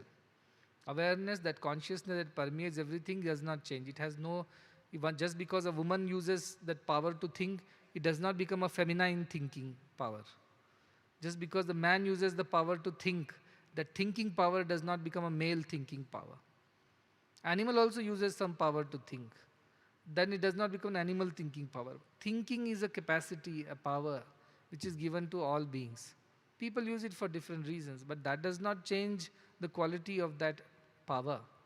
Thought quality may change based on your associations and ideas. Like that, the consciousness does not change. Consciousness is what is real. All other things that change are not real. This is the conclusion that Janaka has arrived at. He is so well convinced about it. And now what happens when you are living in a state like this, when you see everything as unreal, the only thing that is real is that no non-changing awareness, consciousness is real. Everything else is unreal. When Janaka thinks like that, what else he says? The next sloka in 2.21, 173 page. He is telling how does it feel when you are in that state. Of course, everything looks illusory and all that, but how does it feel? He says, Aho, again exclamation. Aho, another realization is, Jana samuhepi nadvaitam pashyato mama aranyamiva samvruttam kvaratim karvanyaham. He says, Aho, oh wonder of wonders, Janasamuhepi, even in the midst of a huge crowd, Janasamuha, Na dvaitam pashyato mama, I cannot see duality. I cannot see the difference between so many people. Yes, there are male and female and rich and poor and old and young and beautiful and ugly. But I am unable to perceive any differences amongst all of them. I see all of them as one only. Like the waves are seemingly different, but somebody who is focusing on the water does not see the wave. He is only seeing the water in the wave. Like I am only seeing the self in all the people, even in huge crowds. I can only see the one self. I cannot see the different bodies and different minds. I can only see the one awareness, consciousness that ties them all together. That is the fundamental basis. So he says, Aranyamiya samvruttam, as if I am in a forest. Even though I am in the midst of a city with all the people, I feel I am so much in solitude. Remember, alone I feel, not loneliness. Loneliness is for unspiritual people. Aloneness is for the spiritual. So I feel alone, as if I am not entangled, affected, disturbed by all this noise and crowd around me, all these people and forms and names around me, as if I am in a forest where none of these exist. Kvaratim karvanyaham. In a forest, what is there to enjoy? What is there to seek pleasure from? Because in forest nobody lives. In public, in people, places where people are there, you will talk to them, you will enjoy a conversation, you will enjoy an exchange of ideas, some goods, some items. But in a forest, as if nobody is there, whom do you talk to? Whom do I converse with? Whom do I engage with? Whom do I entertain myself with? That's how I feel. I feel so much in solitude, even though I'm in the midst of so much of crowd. This is how he feels after having realized the self. Not that he does not see the crowd. He does see the crowd. It's not that he has lost his body consciousness. Now he does not know who is coming, who is going. Not that. He sees everything with open eyes. But he does not see the differences. He sees the oneness because he's focusing on the oneness part of it and not on the differences part of it anymore. He sees everything as the great big ocean. He will tell in the next slokas. He doesn't see the waves. He doesn't see the bubbles. So he is enjoying that one vision of everything, that unity in everything. He cannot see the multiplicity, he says. So what is there for me to go and fulfill what desire? If I see some other person as different from me, then there is a scope of conversing with them, chatting with them, having a friendship or a relationship, and then enjoying or suffering according to that. But where is the need for it? I feel as if I'm in a forest and nobody exists around me. I feel so withdrawn or whatever, so much in solitude. Many times we do feel like that, when our mind is lost into something. Even if people are speaking around us, we don't hear. Our ears are open only. But we don't hear a thing, as if we are not there. Students experience this all the time. They're sitting in the class, not one word goes inside their head, like now. Why? Mind is elsewhere. The class consciousness is gone. The sports consciousness has come. They're remembering last match, what happened. I should have just been a little smarter. I should have taken a step and hit the ball. I was slow and I got out. All that is going on in their mind, right? So even though teacher is teaching mathematics, nothing is going inside their head. They got disconnected from everything. Likewise, something like that. This is a lower disconnection because your mind is still awake and mind is still thinking of something. But here he sees, I see everything around me. All people exist around me. But I don't feel differences between them. When everybody is seeing like ornaments, I'm seeing the gold in it. How does a jeweler still look at the ornaments you see? If you go to a jeweler, suppose your mother had gifted you a nice ring or a chain or something. Now you want to go and change it to a new fashion jewelry because that's an old fashioned thing. 50 years ago, that was this designs. Now the new designs have come, right? So you go to the jeweler. You want a new design. Does the jeweler bother? This is your mother's necklace from that day. How amazing, precious. No, how much is the gold weight? He'll ask. According to that weight, I'll give you another gold chain of a new design. I will exchange it. Does he care how emotional it is for you that your grandmother gifted your mother gifted you, and now you have got this here? All that attachments and differences or whatever the background of it is immaterial to the jeweler. He is only going to weigh the gold and tell this is this many grams. For this many grams, you can exchange it with this particular new item. That's all. He is seeing gold. What are we seeing? Designs. What are we seeing? The inheritance. What are we seeing? The family, that heirloom of the gold. So many other things we are seeing in that gold. So many memories we are seeing in that gold. But the jeweler is not seeing any of it. He just sees the value of the gold, and accordingly he will give you another replaced item. That's about it for him. What matters is what is the value, what will it cost him. Whether he'll make profit at the end of it or not. That's all matters to him. Likewise, a jnani is not disturbed by this multiplicity that he sees. Oh, he's a good man, bad man, beautiful woman, ugly woman, oh, our religion, their religion. Doesn't matter to him. He doesn't see all those things. He sees the value, intrinsic, inherent truth as the value of all existence. And he enjoys that. So he's saying, even in the middle of the, like in the forest, you have nobody around you. Likewise, I feel even in a bustling city full of people, I feel no difference. I feel there is no one around me. I alone am. The self alone is. That is the vision he has. In somewhere in Ashta, somewhere in Bhagavad Gita, Sri Krishna explains about the qualities of the devotees. And then he says one sloka I picked up from there. It is from the 13th chapter, I think. He says, Kshetra Kshetrajna Vibhaga Yoga. It is not written here. I just bringing the conversations. That is what, don't simply follow blindly. Whenever I tell there is a shloka written, I tell you the page number and the shloka. When I am not telling, it is not there.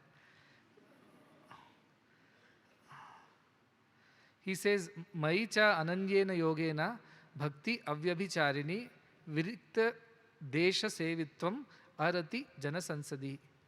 Which means, when people fully devote themselves to me in bhakti, means in the higher bhakti, I am not talking about the ordinary bhakti to Krishna's form. The para bhakti, kshetra kshetrajna yoga, this is the field and the knower of the field. Remember from Bhagavad Gita? The body and the self that knows this body, the consciousness that knows this body, that is it. So once somebody is dedicated, devoted to the consciousness, ananya yogena, continuously remembers and contemplates. Our problem is that we remember only after the satsang, and after sometime we forget this. But he's constantly, next time you see a person, look into the person's eyes, see God looking at you, see that consciousness watching you, not the person with the form. Your perspective will change. Likewise, he says, those who continuously think of me and bhakti avyabhicharin and are devoted to this idea without deviations. Now we are all self. After 10 minutes, we'll be the lower self of body when we forget all these higher truths. But somebody who is continuously devoted to me in this way, this bhakti avyabhicharini, it doesn't deviate from this path. And ananya yogena continuously contemplates on this idea. What happens? Virakta desha sevitvam. He loves to be in solitude. He doesn't want his thought process to be disturbed by other ideas. Wants to be enjoying his solitude and aloneness. Virakta desha sevitvam. He worships me, enjoys me in solitude. He loves his solitude, doesn't want to give it up. Arati janasansadihi. He is not, rati means attached to, janasansadi means people, communities. Aratihi, he becomes detached from this idea of having a party, having people around, having all the relations and friendships and acquaintances and network. He doesn't like it anymore. He likes to be all by himself or herself. They enjoy this solitude because they do not want to lose that thread of contemplation in the chaos of the world. So they just enjoy themselves being.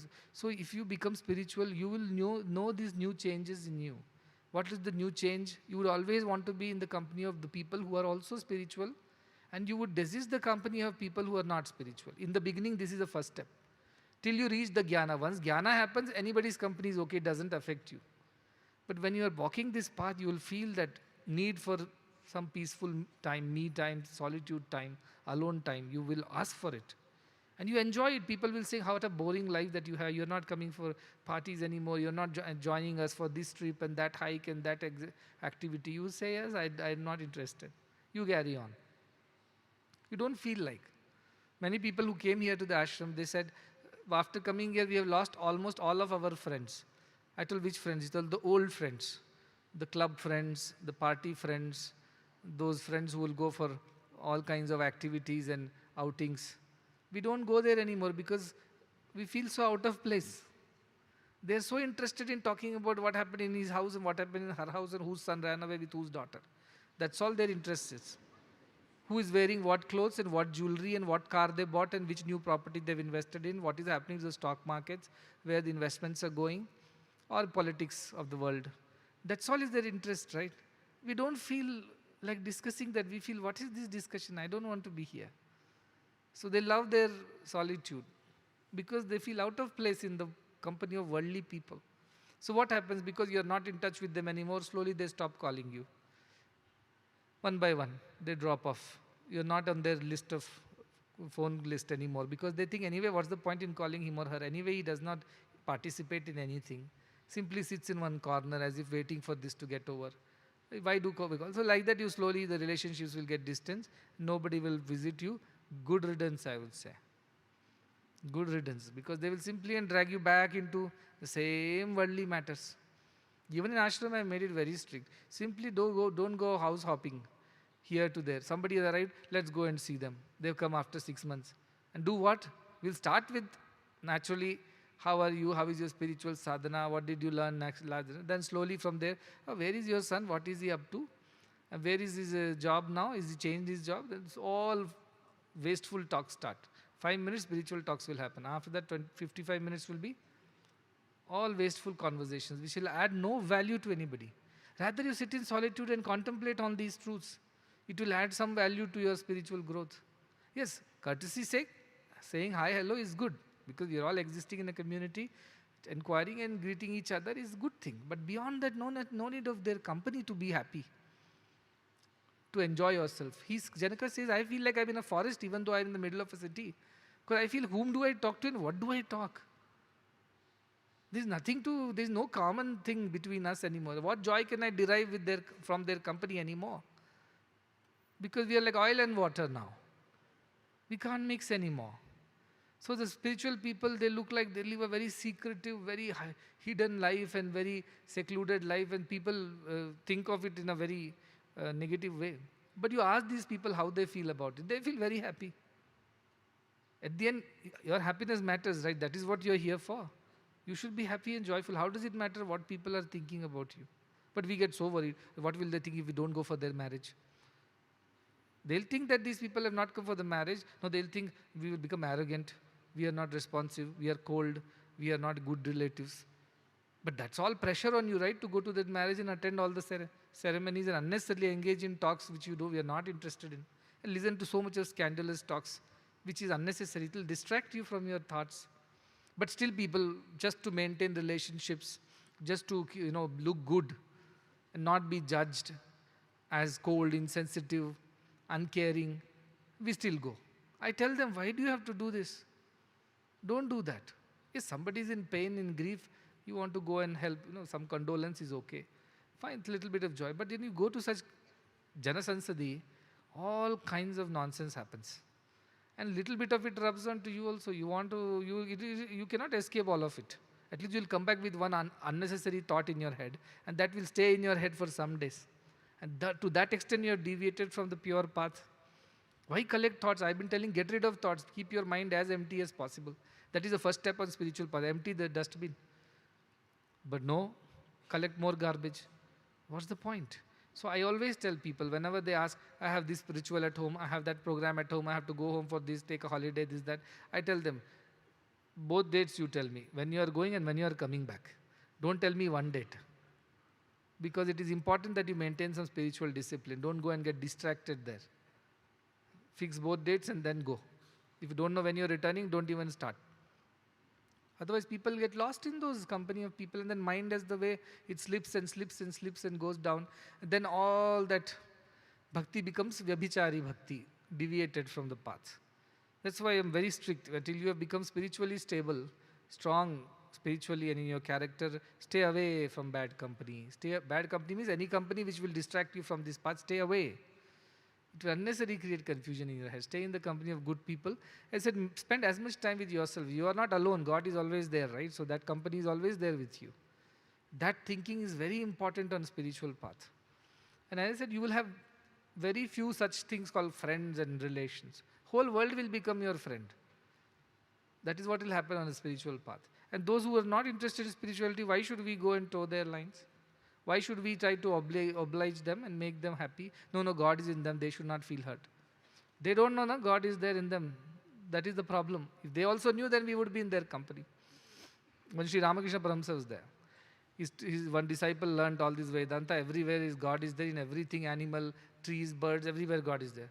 So it so happened that when he was walking on his way to the ashram, an elephant, mad elephant was coming from the other side. And whenever you see this single elephant, be very careful. They are generally those male elephants who have been kicked out from their group because another male elephant has come and dominated it. So they are very, very angry and upset. So if you see these tuskers, male ones, be very careful. That too, if they are not in a group, they are alone. It means they don't belong anywhere and they are very angry. The only way the elephant survives is goes and attacks another group, kills the male of the other group, and he becomes the male dominant. So generally, an elephant group will have only one major male adult.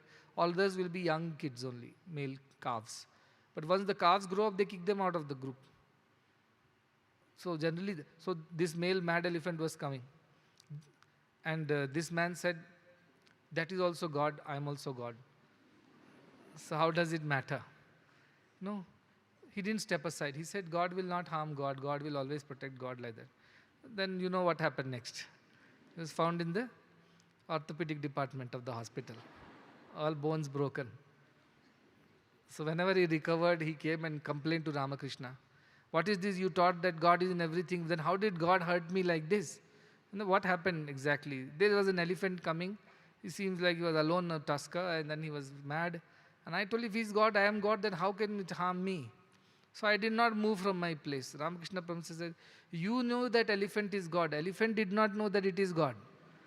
So you should have moved nevertheless. So some people take spirituality that far. All relatives are also God's embodiments only. Why not go to their homes, gossip there? Give them also some pleasure of our company because we are talking to God. But do they know they are gods? Are they talking godly things? No.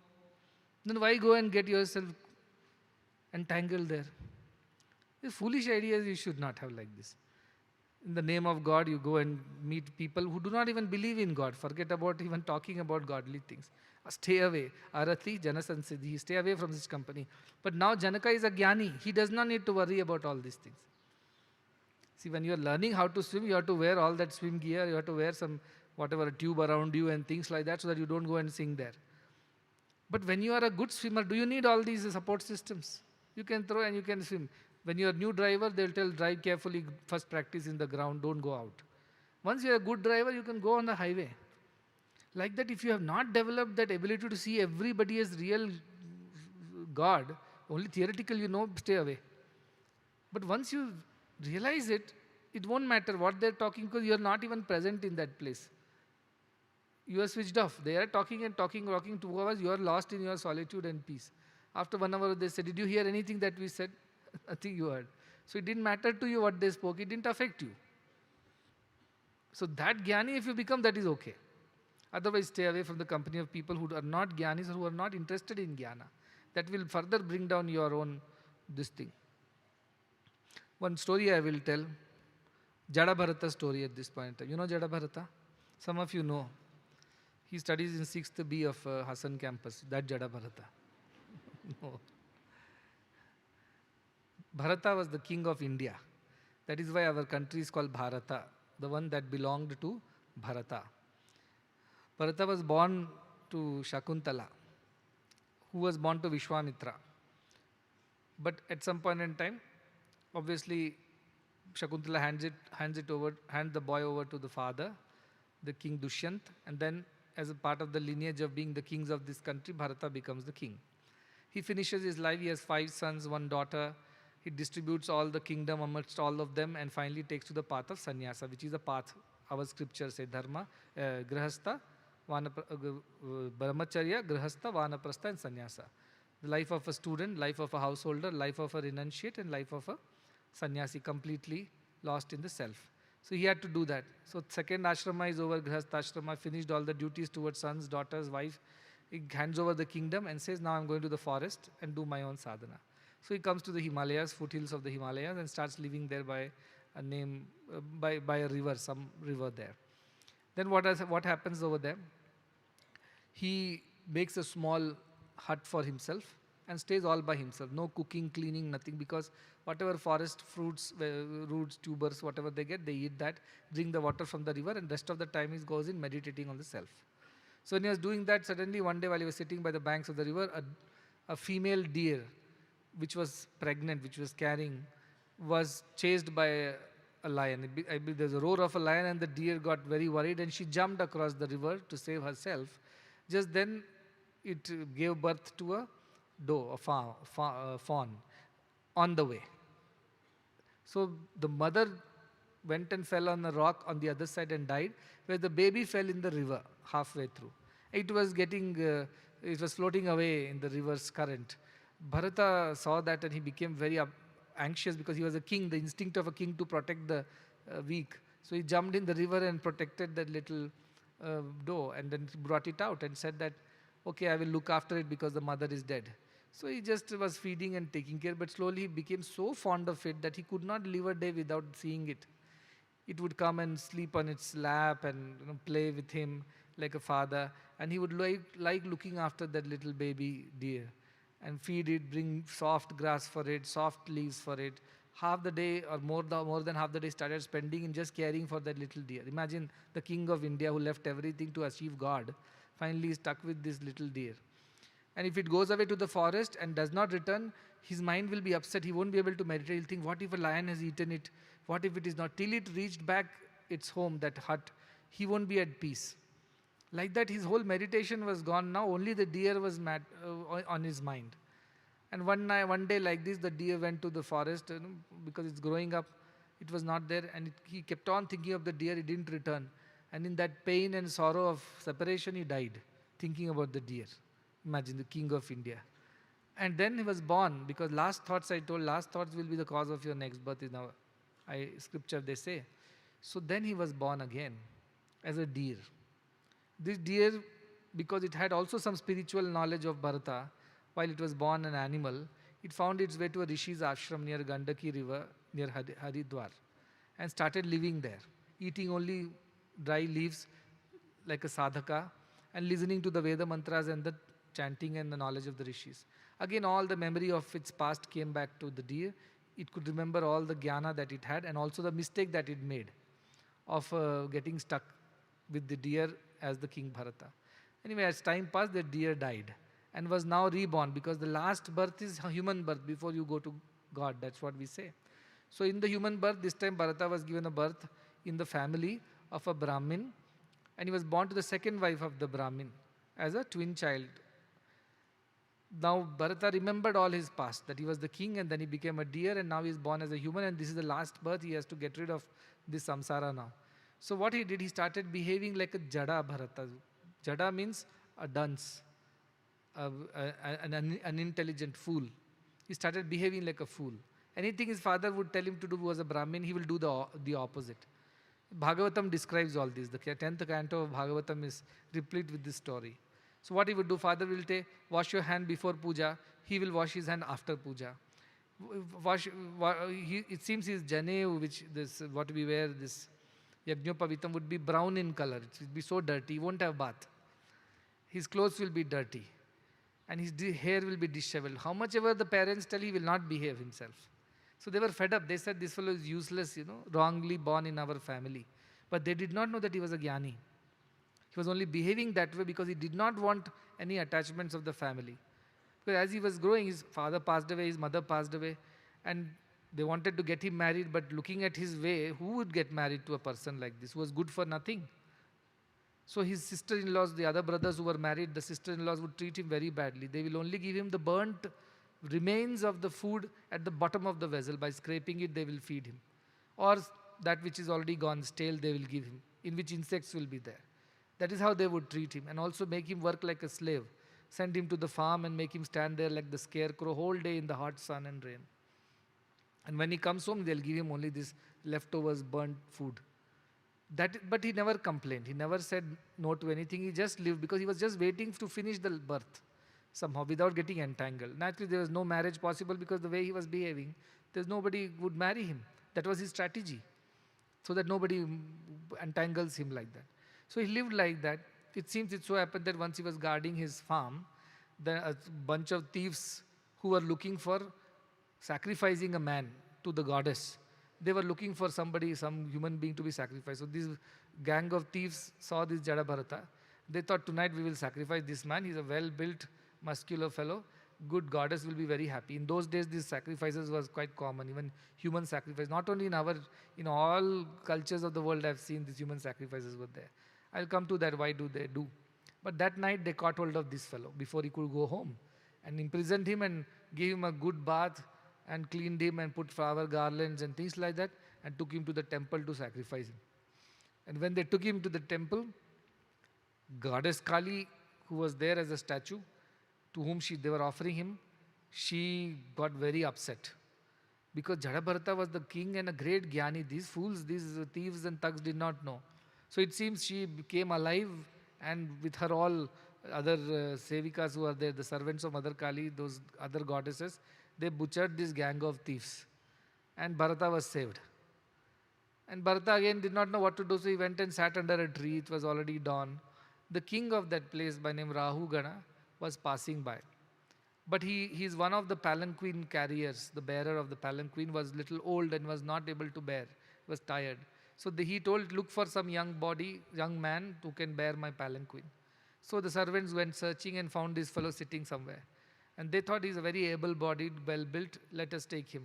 So they told him, come, king is calling because he needs to go to meet his guru and you need to carry him. He has no such thing like I will do or I will not do. He was dunce. So just went there and started carrying the palanquin. But half the way through, the palanquin was shaking too much because the Jadabharata was always trying to save stepping on any insects which were crawling on the path. So he would be skipping, jumping, hopping. The whole palanquin was shaking. So the king gets very angry. And there are nice remarks. He makes sarcastic remarks. Oh, you are a very old man. You have no energy. You have no balance. That's why you are not able to carry the palanquin like that. He curses him by so many ways, shouts at him, but no response, this Jadabharata. He is just quiet. He is calm. He is doing what he has got to do without even bothering about all the accusations, curses, and all the kind of bad words that the king uses. He then never feels insulted. Then finally the king gets very angry because when you are shouting at somebody, you expect them to react, right? You expect them to feel bad, but this fellow is not responding. Then king's very, very well. Finally Bharata speaks. Whom are you cursing? The body? The body is not me. So I am not bothered about you insulting my body. Like that he starts a discourse on not being the body, not being the mind, not being the emotions, not being the lower ideas of worldly existence. King is shocked because he was going to his guru's place and here is a person seemingly a dunce, an unlettered, uncouth villager who talks to him like this with such jnana. Then the king gets down from the palanquin. Finally Bharata reveals that I am your ancestor Bharata. This is what happened to me. And now I behave like this because I don't want to get entangled in of the worldly things. This is my way of avoiding the world and avoiding people and relationships and all the entanglements. But I just want to attain the self. And finally, of course, Jadabharata gives him all the wisdom and leaves the body and attains the self, they say. But the king of the country also took 3 births because of the mistake of wrong company and wrong ideas, wrong thoughts. So the idea is that the person who becomes Jnani would be like Jadabharata, not being dirty or unwelcome, but being detached, not interested in getting entangled in any of the things of the world. They are like that by nature because they know all this is not real. What am I going to do with it? Why do I need to get involved and entangled? Already this bandha is enough, that I am still in the body. Now this body also should be put to use to get into relationships and marriage and children and relations and family. Where is the end to it? So that such a person remains detached. Arati janasansiddhi. That is what here also says. Kvam ratim, kwa ratim. What way should I get entangled in this thing? It looks like a forest to me here. I don't see human beings here. Just forest. Why should I get entangled in all this? So I do not want to be involved in this anymore. Like that kind of vairagya is what he's talking about. That is the beauty of a jnani. See, he doesn't have to run away to a forest. Wherever he is, that itself becomes like a forest to him. Because his mind is so detached. And he's not interested in seeking out more people's company, trying to enjoy the pleasures of the world through the body or the mind. He has no such interests. For the ordinary folks, he will look like such a disinterested fellow. What is the use of such a life and things like that? It seems an old man lived for 100 years. And a journalist came to interview him saying that, what is the secret of your long life? He said, I don't smoke, I don't eat non-vegetarian food, I sleep only 4 hours a day, I have not married and I don't have all the children and all that, so my body's energy is preserved, and I follow discipline of yoga, 1 hour in the morning, 1 hour in the evening, I eat only boiled sattvic food. Then this man said, why did you live for 100 years? What is the use? You didn't enjoy the world, you didn't enjoy family, you didn't enjoy food. So the people of the world will look at the Jnani like this. Why are you even living? You don't enjoy food, you don't want parties, you don't want to go to picnics, you don't want to see the world, you don't want to have wealth and relations. What is the point of living? They think like that. What is the point? We think the other way around. For a God intoxicated person, the world intoxicated person looks mad, used to say Swami Ramakrishna Paramsa. And for the world intoxicated person, the God intoxicated person looks mad, and vice versa. So the one who loves God will think, what is these people of the world up to? What are they wasting their time for? And the worldly people will think, what is this fellow? Doesn't enjoy anything, he is no good like Jadabharata is. So both are two different worlds existing in the same world. But the Jnani is better off because he is able to stay in the world yet not allow the world to enter him. That is the beauty. Seeker will have to avoid the world to be safe. But a Jnani need not avoid the world. A Jnani can live in the world yet be untouched by any of it. Because he sees the illusion everywhere. He doesn't get attracted by it and drawn to it. So he can very much be in the world yet not be affected by it. See, that is where you can run institutions. That is where you can run organizations. That is when you can run a country. That is where you can run even a family properly. When you are a Jnani, because you are unattached in your thinking and decision making. When you get attached, decisions will go wrong. And attachment happens. When you see duality, attachments will happen. When there is non-duality, then there is no attachment. You are always free. So that is the idea, how beautifully it is described by Janaka. I feel I am alone, even though I am in the middle of so many people. I don't acknowledge these differences anymore. I don't recognize them anymore. One more shloka, 2.22, on page number 178. Again, it's a very beautiful concept. He says, Naham deho name deho, jivo naham aham hi chit, ayameva hi me bandha, asidya jivite spruha. Very powerful shloka and very important. He says, Naham deho. Now, till now we have understood I am not the body. That is what is the truth of the scriptures. Body is an instrument, it is an illusion that has been given to us, but I am not the body. So the first part says, Naham deho, I am not the body. But then the other idea is, Name deho, the body is not mine also. See, generally we think, I am not the body is mine. That is the thing. He says, the body is mine also is a wrong notion. That also is some kind of attachment only, right? You acknowledging the existence of the body, if you say body is mine. You're not acknowledging the unreality of it anymore. You're feeling it's real and it belongs to me. Yes, I am not the body, half the truth. Body is also not mine is the full truth. Because body itself is an illusion. That idea that body is mine, I am not the body, it's also not full jnana, it is only half jnana. And the idea that jiva also I am. That okay, now body is not there, understand, but jivatma is there, the self is there, that spark of divinity is there. He says that also you are not. Jivo naham. Aham hi chit, I am only the awareness which permeates the body and this jiva bhava. I am neither the jiva bhava that I am somehow separated from God and I have fallen into this body and now I am dwelling inside the body. Though this body is not mine, and though I am not the body is mine. And in that I dwell. That idea itself is wrong, he says. When the sun is shining and in the water, it appears that sun is in the water. But it doesn't really happen like that. The God, one God which is in all of us, it looks like we all have our own piece of gods. That is jiva bhava. Like in every wave of the river, you can see the shimmering shine of the sunlight. And we think they're all different. No, they're not different. The idea that I am not the body, good, you got it. But body is mine also is wrong, because the body's existence itself is unreal. In the dream, like in the dream. In the dream, there is a person. Let's say you see yourself in the dream. Is that body in the dream real? You'll say no. Is that you in the dream? You'll say no. I am here sleeping and dreaming. The one in the dream is not me. It appears like me because It has all the features and like me, but is it really existing inside my dream? It doesn't exist. That way you should think of the world is saying. That it appears that world is non-existent, so nothing belongs to me here, I do not belong to nothing, I am only the pure awareness. Even the idea that, okay, beyond body and mind I am the Jivatma, that also is a wrong idea. Your awareness, consciousness only all the time. That is so powerful because it's a very subtle difference, Half of us will feel very happy to say, yes, I am not the body, I have got it. But body is mine, because still we are interested in our bodies, no? So we still think body is mine. Now he is saying, no, body is also not yours, because body is not. It's not existing. Asti, bhati, priyam is your existence. Nama rupa is not your existence at all. So where is the question of you are not being the body or body being yours? Both do not exist, he says. When the rope was seen to be like a serpent, did the serpent exist in the rope? No, it was not there. So you will say, yes, rope is not the serpent.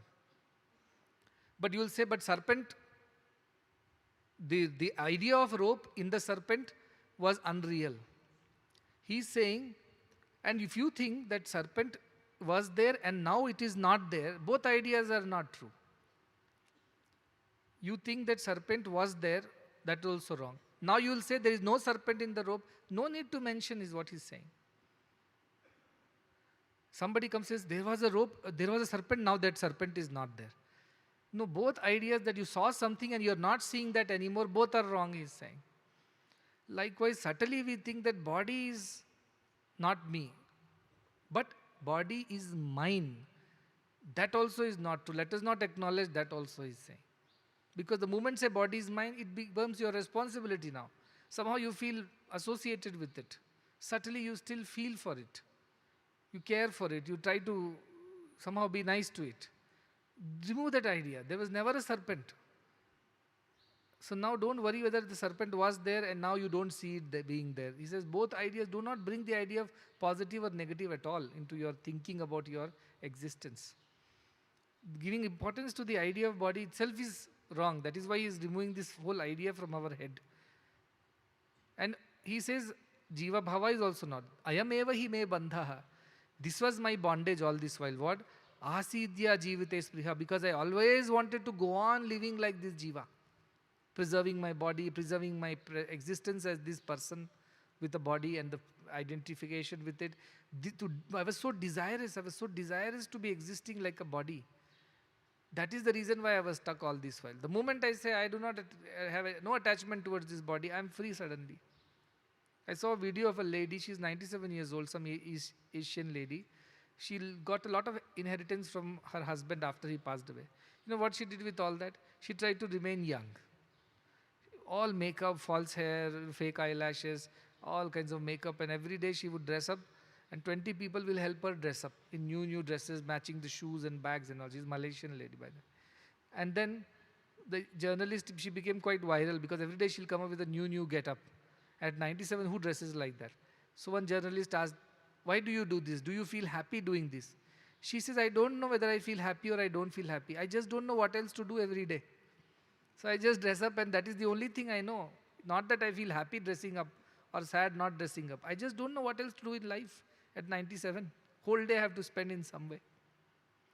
This is the madness of people who are stuck with the idea that they are body. At 97 also they are only like to look after their bodies only. They don't want to give up the idea at all. They are attached to it. See, this Dehabhimana is Shirapasha. Chirabaddhosi putrakaha, it says, is a huge, very big attachment because how much ever explained to you when you go and stand in front of the mirror. All my explanations disappear. Why? Because you see that image in the mirrors and immediately say, this is me. How will you say this is not me? Not possible. You immediately you will say, this is me.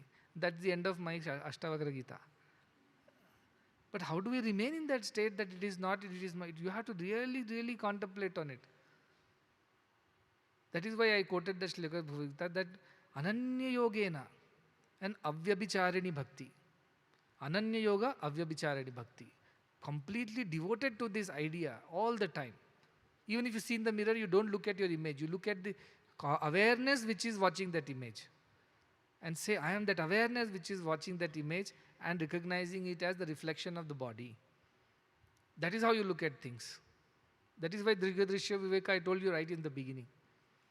And somebody asked me, a journalist who came, he asked me, why you have so much of rules here? I believe girls are not supposed to have different hairstyles. They are all supposed to tie their hair. Boys are supposed to be having this kind of haircut. Nobody is allowed mustache and this, that.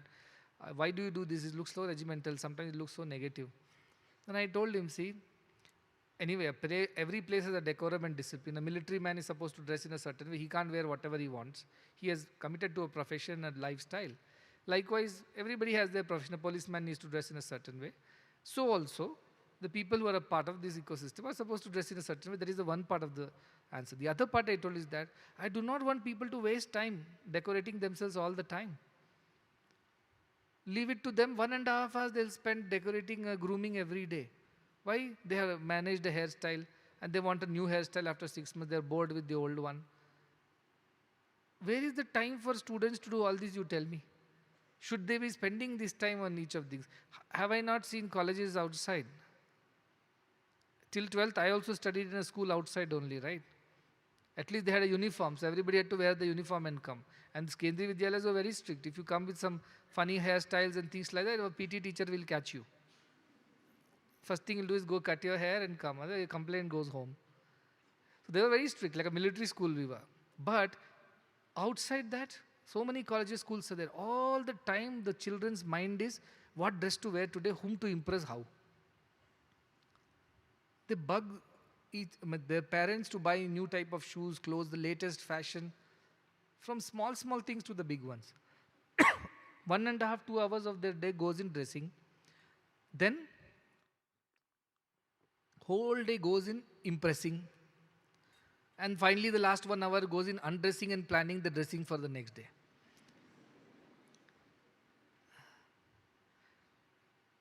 So the dressing, impressing, undressing and planning for the redressing, that is all the whole problem of these youths are.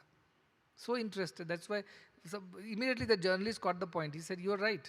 You know, these big guys like this Bill Gates and Mark Zuckerberg and all, they don't have any fashionable clothing. They only wear formals when it is necessary. Otherwise, they go in the same, Apple, Steve Jobs, same t-shirt, same jeans every day. They're billionaires. They're the richest on the planet. But their clothing is so simple and straight because they don't want to waste their time choosing which t-shirt, which color to wear on Monday, which on Tuesday, which on Wednesday. Same grey, blue every day. And they don't mind it because their time is more precious. They can't spend time choosing their clothing and grooming and styling. They use their time to build their companies and improve their organizations and bring new products. That is why they are billionaires. Whereas the fools, what they do? Whole day they spend in front of the mirror, trying to look better. How much time they spend and waste. Now that doesn't mean you become Jadabarta and don't have bath, don't room, don't cut. Basic minimum grooming standards should be there. But if you give over importance to grooming, all the problem starts from there. And I have noticed this. You know, how do I catch students that they're deviating or not, or staff or anybody? I watch 3 things. It's the Swami's formula, Bhagavan's old formula, which is Juttu, Kattu, Bottu. 3 things. What are the 3 things? Juttu means hair. What kind of hairstyle? When I start seeing some boys, slowly sideburns are growing. Slowly the hair is getting longer. It's falling on their face. I know this fellow's mind is gone astray. His interests have changed. Maybe teenage issues, whatever you call it. But he's trying to look good, trying to impress somebody somewhere.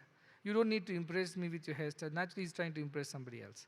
So I know his mind has deviated. So the moment I walk around, I see their haircuts, immediately I get to know that this fellow is already deviated. Similarly, girls. When I look at them, I look at their hairstyling. Nowadays, this has started. This was not there 3-4 years ago, but now they've all grown up. So now all of them want to have some little bit of loose hair, little bit of style there. Somebody wants to cut it short. I'm seeing that. It's not that I don't watch all this. I don't say it. It doesn't mean that I don't watch it. I'm watching it all the time. How you're dressing, what you're doing. Even in the, so first is the juttu. The moment I look at the hair, I know what is going on inside the person. Immediately I know. And the ones who maintains a very simple, modest, regular hair, I know their focus is on other things. Their focus is not their hair. But the moment they keep changing that every now and then, I know that their focus is shifted. It's not at studies anymore. It's not about spirituality. It's about their body, their grooming, their beauty. So I'm very, very particular. The other thing that I do is I check WhatsApp DPs of people. Though they don't look at me at this way, but DPs they'll put their real true self. It comes out there. Their Instagram posts, Facebook posts. Then I know, see, they're one thing in front, one thing behind. Imagine I am sitting like this here. Tomorrow if you find me in some market, roaming in a jeans, t-shirt, like many gurus can do that also. Now, what impression you will have of mine? So what I am here, I am the same thing anywhere else also. A student is a student here or at home or in a market or in the college. So that is spiritual discipline. That's why sannyasis used to shave off their hair or leave it uncared for. One of the two. They'll become jatas, will become this long. But that looks very unbecoming of people who are living in the world. So they have to cut and behave. So then the other option is shave off your head. That is the other sannyasa. They say every Purnami they'll shave off their head, beard, everything. So that even women, monks, they will shave off because that is the easiest way to not be bothered about that. That half an hour also they don't want to spend on grooming. That is the first thing. That I noticed our students as they come into the especially 10th, 9th, 10th onwards I see that change. 6th, 7th they don't care what they're wearing, what they're eating. They're in themselves. 9th comes hairstyling. 10th they're very conscious. Somebody touches the hair, they'll have a war there. Hey, touch beda, disturb. Then they go and stand in front of the mirror. Another 10 minutes goes in just adjusting that one strand which went out. I've seen that in the boys. And then they go for holidays. All the styling that they can't do here, they do in the holidays. But some fools put it on the Facebook or Instagram and I catch them like that. New me say, all this styling they'll do at home. I know all these things, how it happens. And then clothing, other thing I see. Even the white clothes we give, some people get it stitched very differently. They like a certain collar, a certain cuffs and certain length only, not beyond that. In between, there was a trend which started. Shirts were so short that I said, why these shirts are so short? They said, this is a trend. I said, no, shirts have to be long enough when you put your hands around your waist, your cuff and your shirt's length should match. No, but this is a new style. They just want it till just little below the belt level. I said, no, it doesn't look nice. You please put it all the way longer. Now, some people were not willing to change because they got so consumed by that idea of style, which they picked up from their village, they were not willing to change. I saw that. So like that I have noticed in boys also, not that girls have their own dress. So this journalist was asking, why are you being so strict with them? They should be allowed to be as they. I told them, I'm not being strict with them. I'm just teaching them some decorum and discipline, saving a lot of their unnecessary time which they will spend on things. That's why uniforms were there. All monks and sannyasis, they wear one type of clothes and things like that. It is very easy for them to just live that way. They don't have to waste much time. So the idea is that why white dresses, why not colorful dresses? And every day you will be standing in front of the mirror. Should I wear blue today, green today, yellow today, brown today? Yesterday only. All this happens. I've seen boys outside, morning they wear something, afternoon they have to wear something else. They can't wear the same thing. So also girls, how much pressure on finances? How much pressure on your head to maintain that kind of standard? These cinema stars are okay. They have a huge money and they have a huge number of people who are working for them, managing these things. For an ordinary people, where is the scope for time? And that too in an institution like this, so busy. So we kept a very minimal standard. So everybody behaves in a certain way. And especially student life, because there every minute has to be spent in learning. So they have to be very, very conscious of that. That's why everything has been standardized. So there are reasons. So juttu is the first thing, kattu, the dress is the second thing. You spend a lot of time in choosing your dress, and why this fashion industry is prospering in the world, you tell me. Because of this, because people are so conscious of their body and how they look, especially abroad. With these brands, you should see each dress runs into $100,000 for a dress. This is how the world is becoming, or a watch, or some stylish bag. All these Louis Vuittons and call it the Pradas, and how much money they spend on this thing. It's crazy. There are banks that provide lockers to keep handbags, which are extremely expensive. There are $1 million bags for the latest design, but it's again the same thing. But whatever, the brand value. How much nonsense is that, I think, when people are starving, you are having all these things, and then you have to protect, and then the brands are so rich. So why all this Deha Bhava only, no, all this is. What else is that? The reason behind it? Feed the body, so also restaurants to 5-star, to adventure, sports, to holidays, resorts. All this is thriving on this Jiva Deha Bhava only, nothing more than that. So the idea was that a spiritual person has no time for all these things. Shanardhamapi vyartham naneyam, Narada says, don't waste even half a moment. Pursue the path of truth, because any moment spent is a wasted moment and it will not come back to us. It will not come back to us.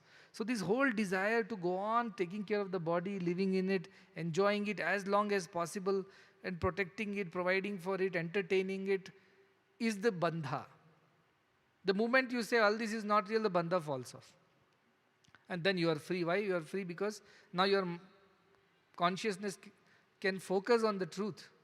It does not see your dress in the mirror. It sees this awareness behind that person in the mirror. That thinking changes. So don't overdo to the body. That is why these disciplines are very important. Army also has a discipline, so also police. Why? Because they don't want them to look funny. 1, 2, the decorum, respect, and no wastage of time. They have a standard dress, every day they wear, no wasting time. So that is the idea. Now students, this is especially for the students and the sadhakas. But at the same time, don't ignore the body and it is rotting, it is not working, or it is smelling bad, it is not being groomed. That is also not right. Body should be given just enough respect, because it is necessary. It's like a car that needs to be used for traveling. Beyond that, we should not go overdo it. That's all is the message from Janaka. I thought I would finish another 2-3 shlokas, we'll do it tomorrow. But contemplate, when you look at the mirror, whom are you looking at? Who is looking at whom? Think like that, because every time you go back to the mirror, you will get caught in that body consciousness immediately. So try to think next time, especially these people in 9th, 10th, 11th, 12th. They are the ones who spend the maximum time in front of the mirror. When we were there in Gulbarga, we opened the first campus. Our Narasimhurtiji did not allow any mirrors in the bathroom. And I thought, why there are no mirrors? I asked him. He said, you have no idea. You have not run a boys' hostel.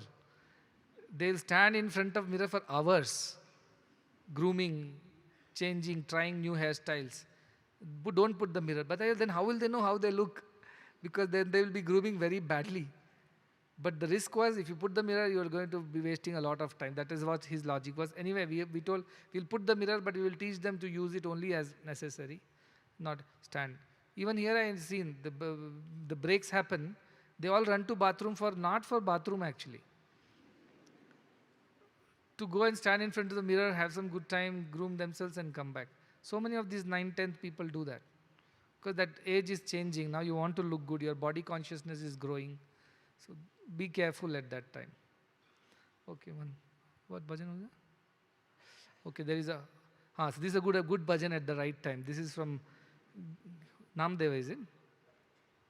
Eknath's Abhang is there, which says, treat the body as temple. Kaya hi Pandhari, Atma is Vithala. Temple should be decorated, kept clean and neat. Why? Because God is residing, not because somebody is watching you. Or you are going on Instagram tonight with a new reel. No, it's because body is the temple of God, so it should be given the respect that it deserves. And the indweller is Lord Himself, Vithala. Kaya hi Pandhari, Atma Vithala. Sing and then we'll go.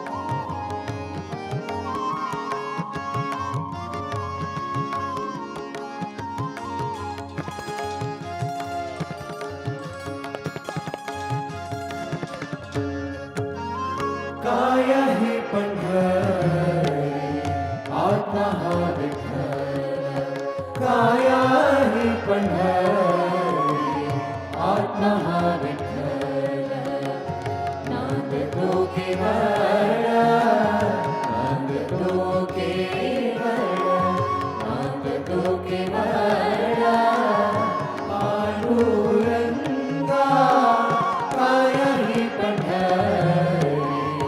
आत्मा हा विठ्ठल काया ही पंढरी आत्मा हा विठ्ठल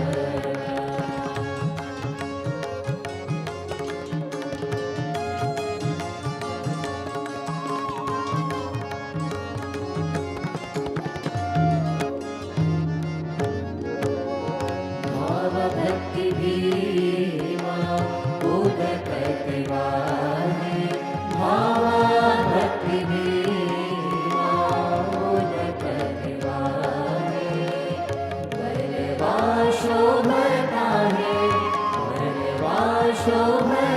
है पांडुरंगा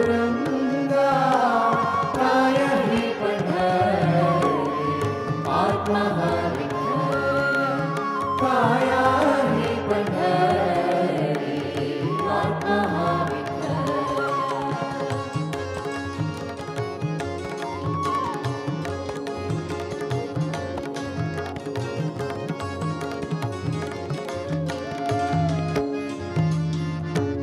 दया क्षमा शांती दया क्षमा शांती हे जीवाडवंता दया क्षमा शांती हे जीवाडवंता मिळाला सिद्धार्थ मिळाला सिद्धार्थ मिळाला सिद्धार्थ वैष्णवांचा काय ही पंढरी आत्मा हा विठ्ठल काया ही पंढरी आत्मा हा विठ्ठल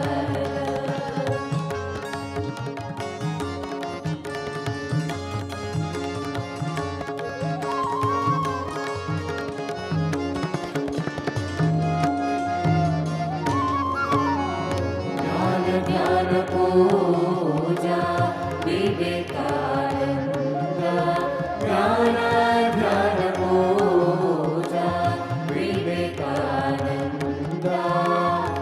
हाची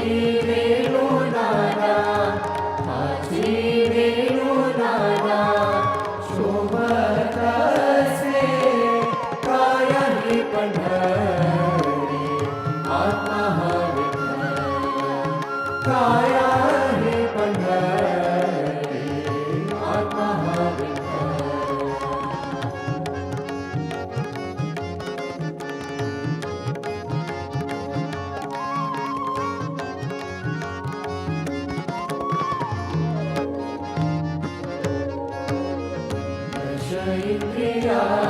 दश इंद्रियांचा एकमेळ केला दश इंद्रियांचा एकमेळ केला ऐसा गोपाल काला ऐसा गोपाल काला ऐसा गोपाल काला होता असे काय ही पंढरी आत्मा हा विठ्ठल काया ही पंढरी आत्मा हा विठ्ठल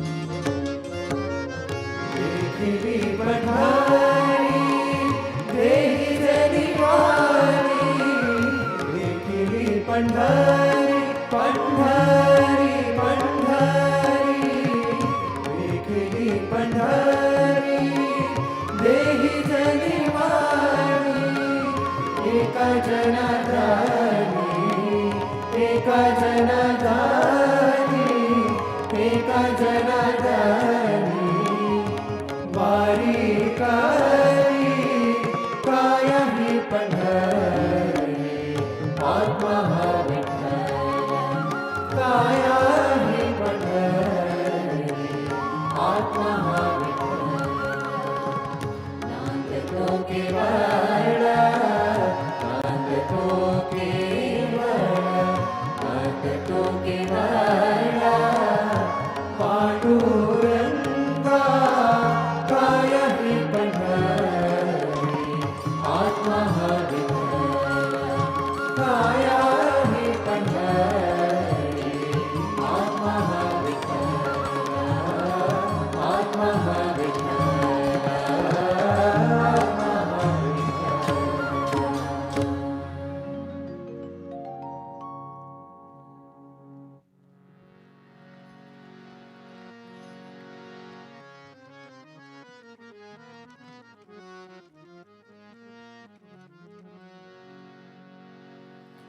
सर्वसुगुणसिन्धवे सकलसुजनबन्धवे सर्वसुगुणसिन्धवे सकलसुजनबन्धवे गुरवे मधुसूदनाय महितमङ्गलम् सद्गुरवे मधुसूदनाय महितमङ्गलम् दीनदुःखितपोषकाय दानधर्मप्रेरकाय दीनदुःखितपोषकाय दानधर्मप्रेरकाय सर्वलोकहितरताय सर्वमङ्गलम् सद्गुरवे मधुसूदनाय महितमङ्गलम् वेदनादवर्धकाय विश्वशान्तिस्थापकाय वेदनादवर्धकाय विश्वशान्तिस्थापकाय ब्रह्मज्ञानबोधकाय दिव्यमङ्गलम् सद्गुरवे मधुसूदनाय महितमङ्गलम् सदय हृदयराजिताय सुमन सदन शङ्कराय सदय हृदयराजिताय सुमन सदन शङ्कराय शरणमुक्तिकारणाय मोक्षमङ्गलम् सद्गुरवे मधुसूदनाय महितमङ्गलम् सत्यसाई प्रियाय सत्यप्रेमविग्रहाय सत्यसाई प्रियाय सत्यप्रेमविग्रहाय नित्यशुद्धनिर्मलाय दिव्यमङ्गलम् सद्गुरवे मधुसूदनाय महितमङ्गलम् सद्गुरवे मधुसूदनाय महितमङ्गलम्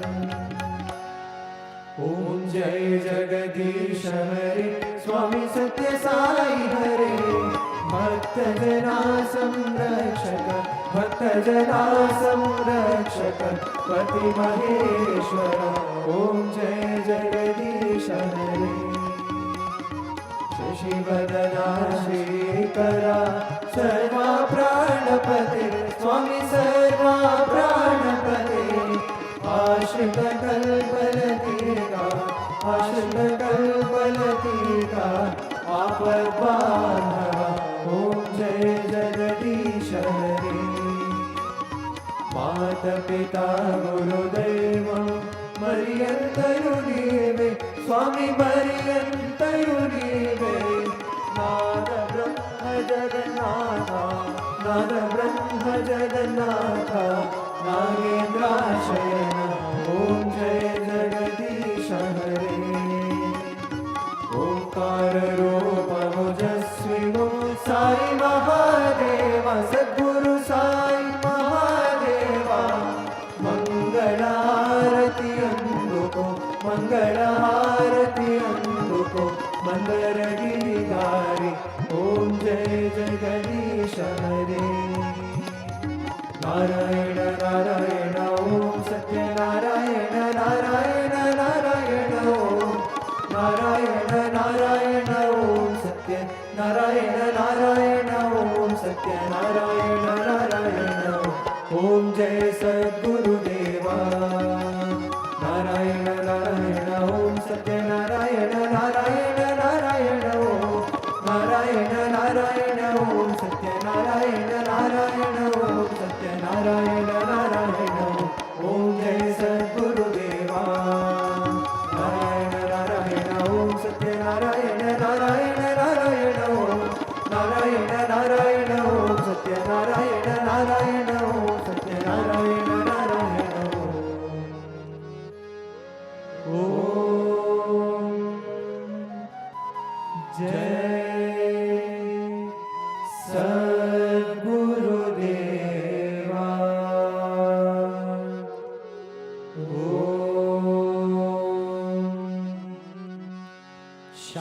शान्ति शान्ति शान्तिः समस्तलोका सुखिनो भवन्तु समस्तलोका सुखिनो भवन्तु समस्तलोका सुखिनो भवन्तु